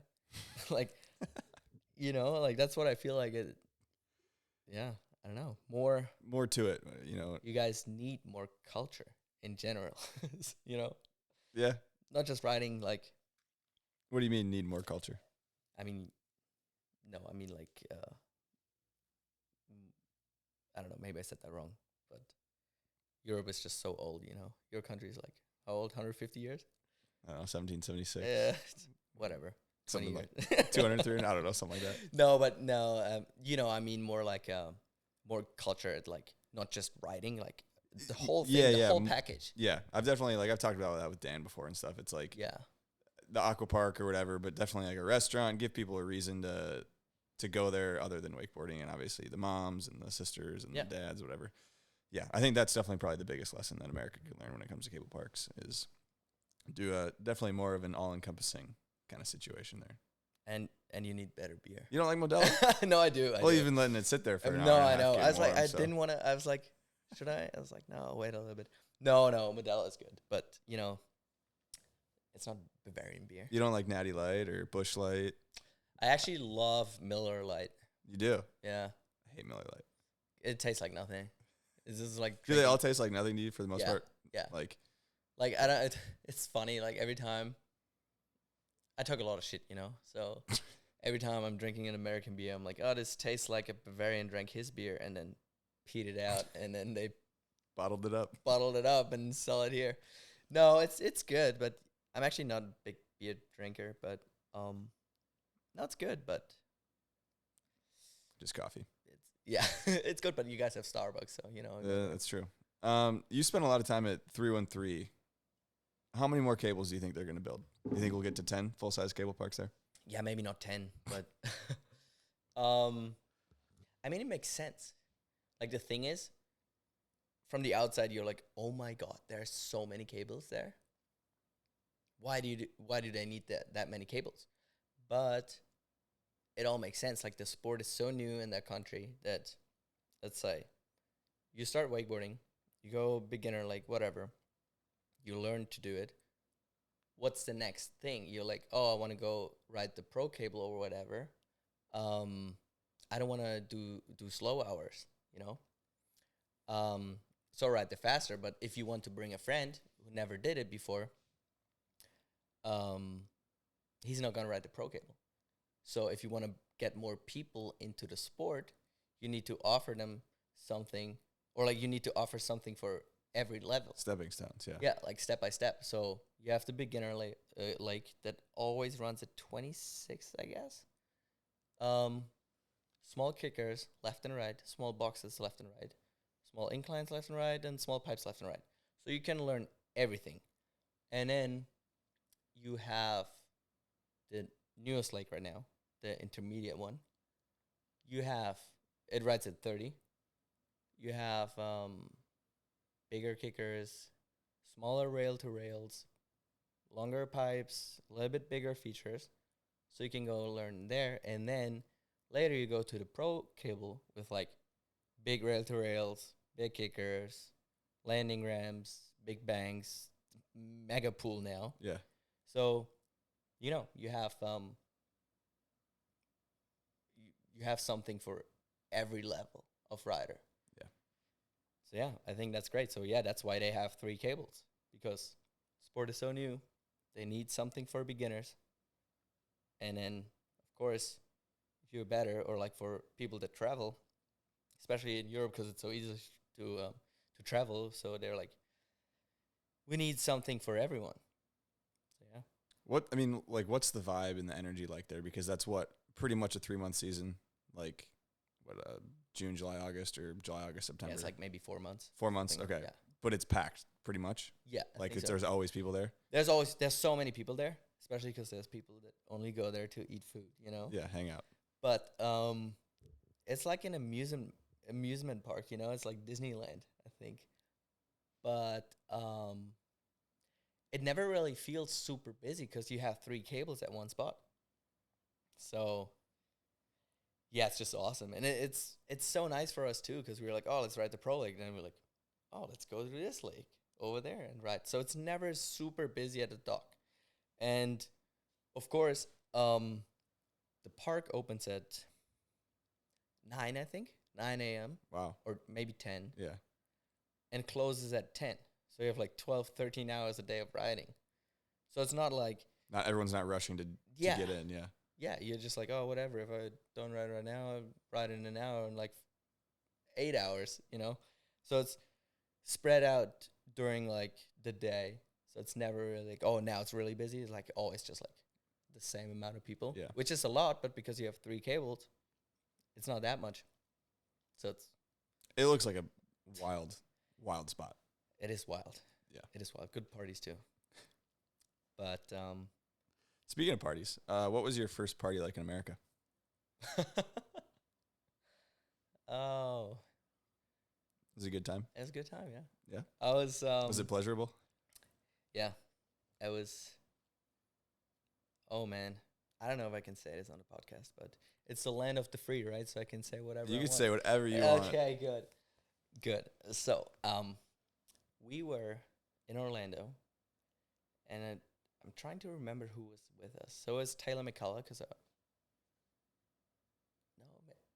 So it was Taylor McCullough, because I can't remember if I was staying at her place or at Jamie Lupinas, but they're kind of neighbors, so whatever. So the crew was Jamie, Taylor, Joey Battleday, who was probably 8 by that time, like maybe 16 or Yeah, something, but he young was kid. really young. And Jamie's roommate, Ellery, I think. And then they're like, okay, we go to, because they were all studying at UCF. They're like, okay, let's go to a college party. And I'm like, I'm down. Like, I watched, what's that movie? Project X. I'm like, I'm down to go to it. That's what they're all like. Every single one of them. And I'm like, I'm down to go to a college party. So we went there. Massive house. So many people. I'm like, holy shit. So I went there. And I really had to pee. Because apparently UCF is not that close to Holden where we're living. So it's like a 30-minute drive or something. I'm like, oh my God, I need to pee so bad. So I went to the living room. And someone was in the bathroom. I'm like, oh, God damn it. Like, all right, whatever. So I sat down on the couch, waiting till I can go pee.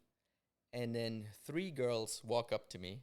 And I'm like, I'm like at a party, of course you need to chat to people. And I'm like, oh, hey, how's it going?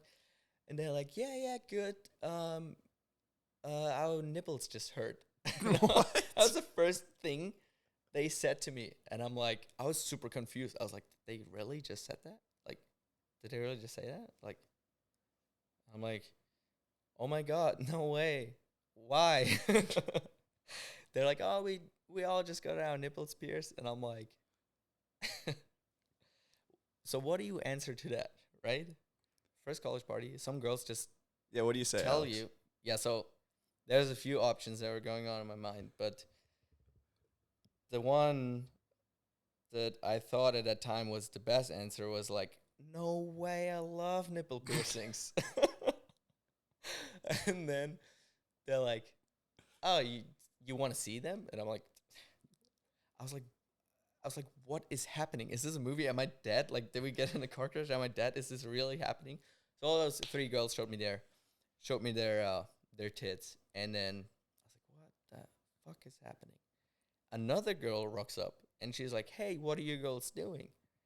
And they're like, oh, we just showed him our tits. And she's like, no way. And also showed me her tits. So within... So you saw 8 units in like first 2 minutes. 2 minutes to my first college party, 4 girls showed me their tits.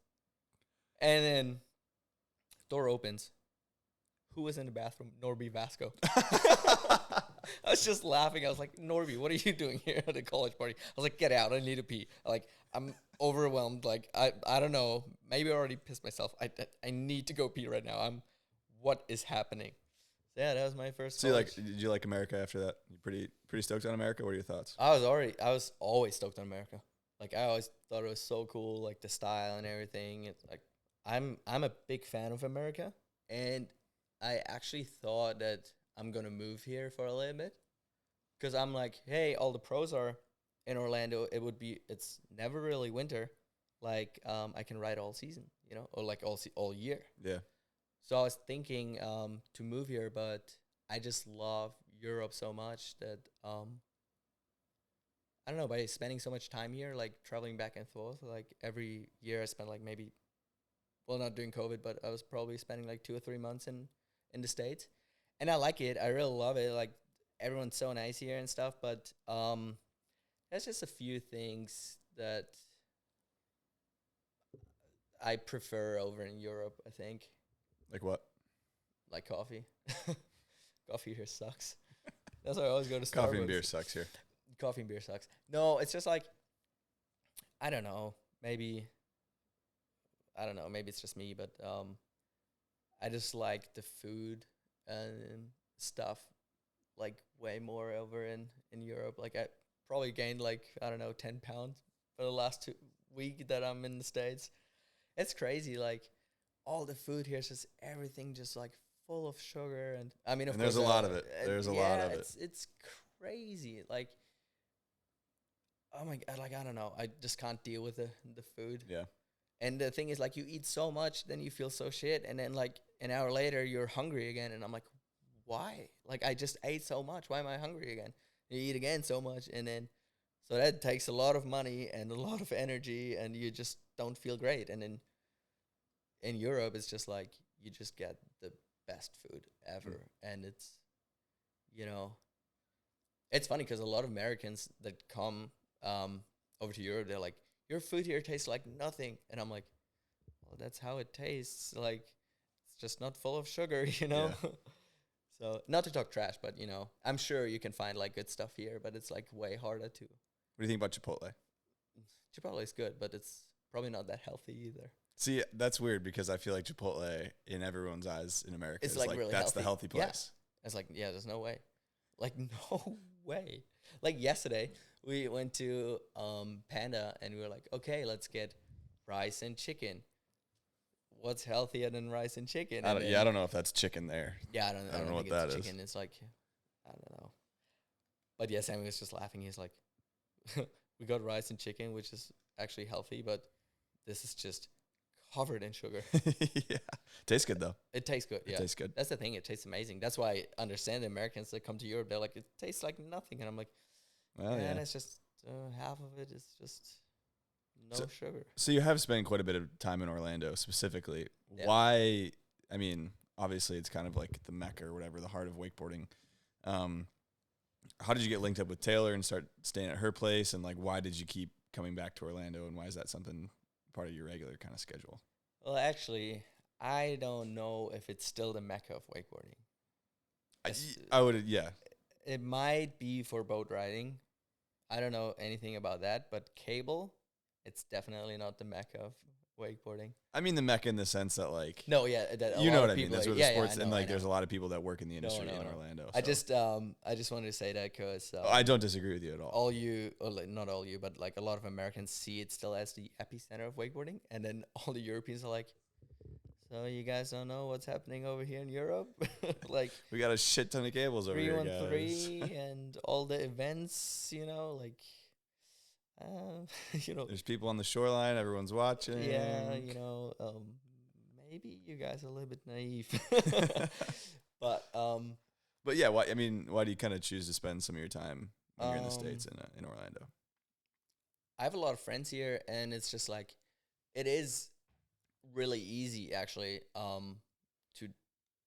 to ride a lot of wakeboard. It doesn't matter if it's boat or cable or you're wake surfing. Like, everyone's around, and it's so nice. You always find someone to ride with. Yeah. When I'm back home in Germany, I almost don't have anyone. Like, I have Dom Gers that can ride with me, but everyone else is at work, so I don't really have anyone to ride with.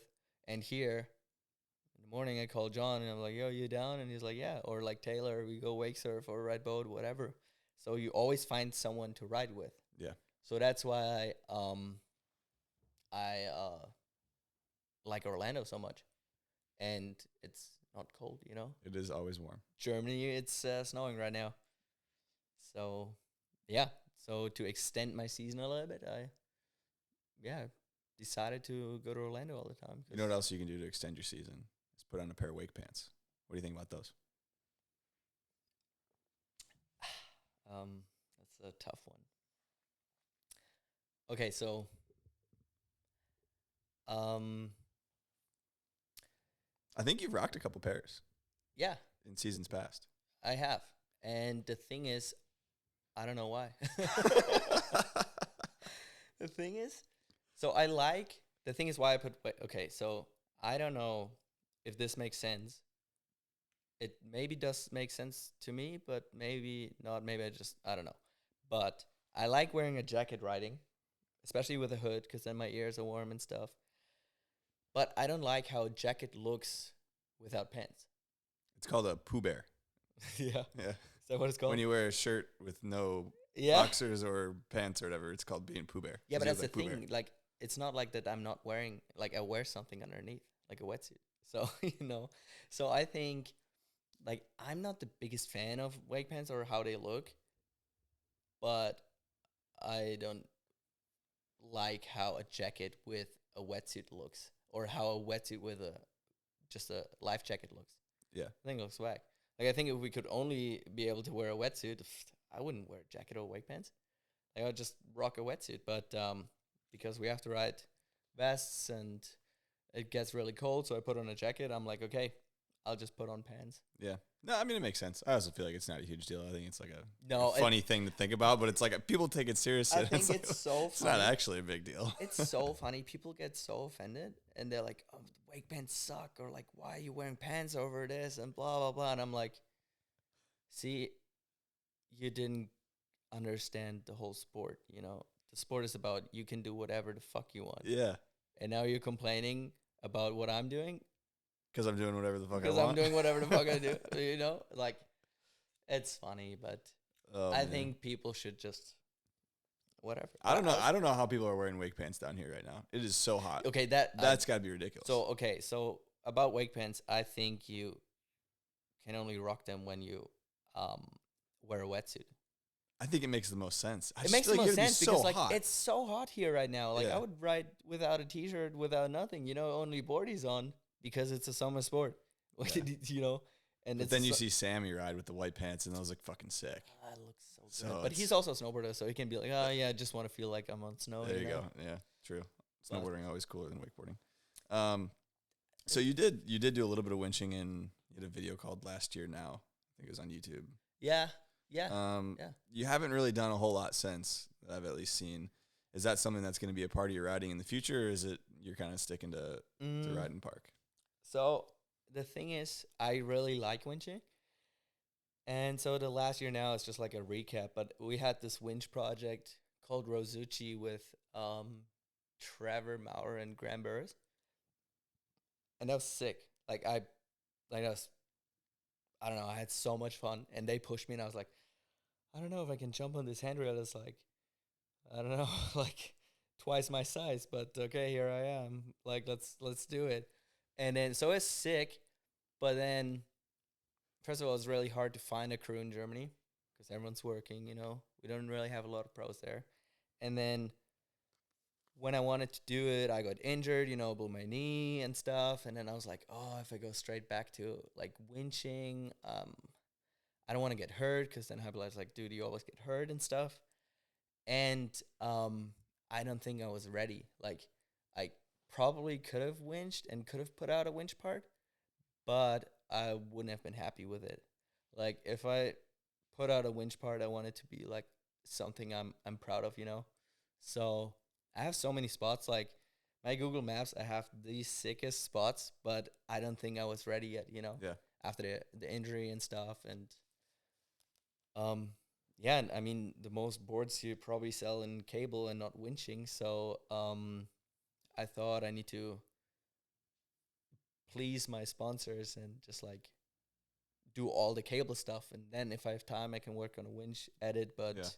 I don't know, it never really worked out, but I have it. I have the spots, I have the vision, I know what tricks I want to do. I know how I want it filmed. Like, I know everything. It's all in my head. I actually wrote it all down too, but I just need to wait for the right time. Because, yeah, a lot of things are about the right timing, you know? Yeah, so we're, what, 30 years old. That'll be good. 3 years, 2025? 2026. So the thing is, I don't want to become a Club 27 member. So try till I turn 28, and then I can start winching again. Okay. Then I'm not a Club 27. There you go. That works. Yeah. No, but no, I just I just want to do something cool, and I just don't think it was the right time yet. I mean, I think like that's totally fair, because it definitely is, like you're saying, you can get hurt. So you don't want to, you know, do it before your time's ready. But I definitely think it would be sweet to have more winching and more winch parts out there would be, I think it's great for the sport. Of course. I want to do it, but I had so many minor injuries that I'm like, oh, fuck, if I get injured again, like, it's not good. How many fingers does it take for a grab to count? 2. Just 2. Which 2? Any 2?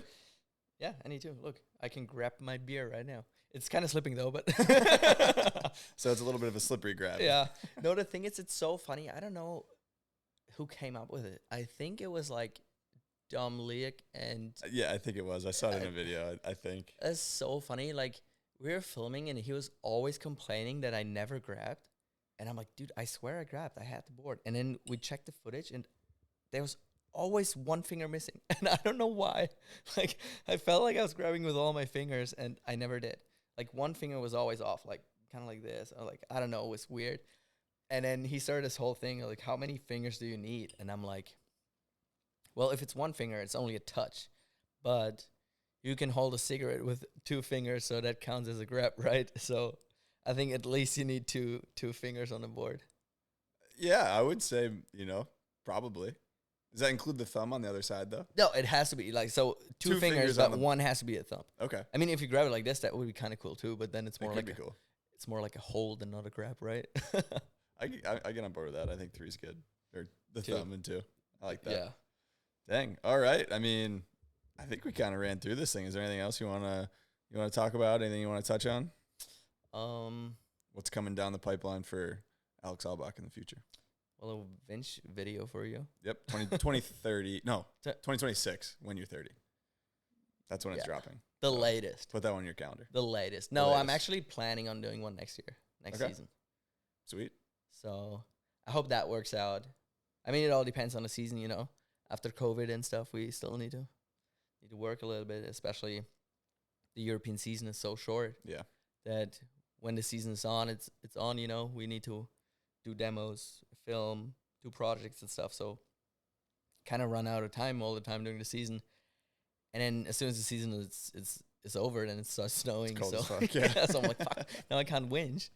So yeah, I have one planned next year. I hope it works out. If not, but like, yeah, I have one in my mind I want to do. So if not next year, then next year.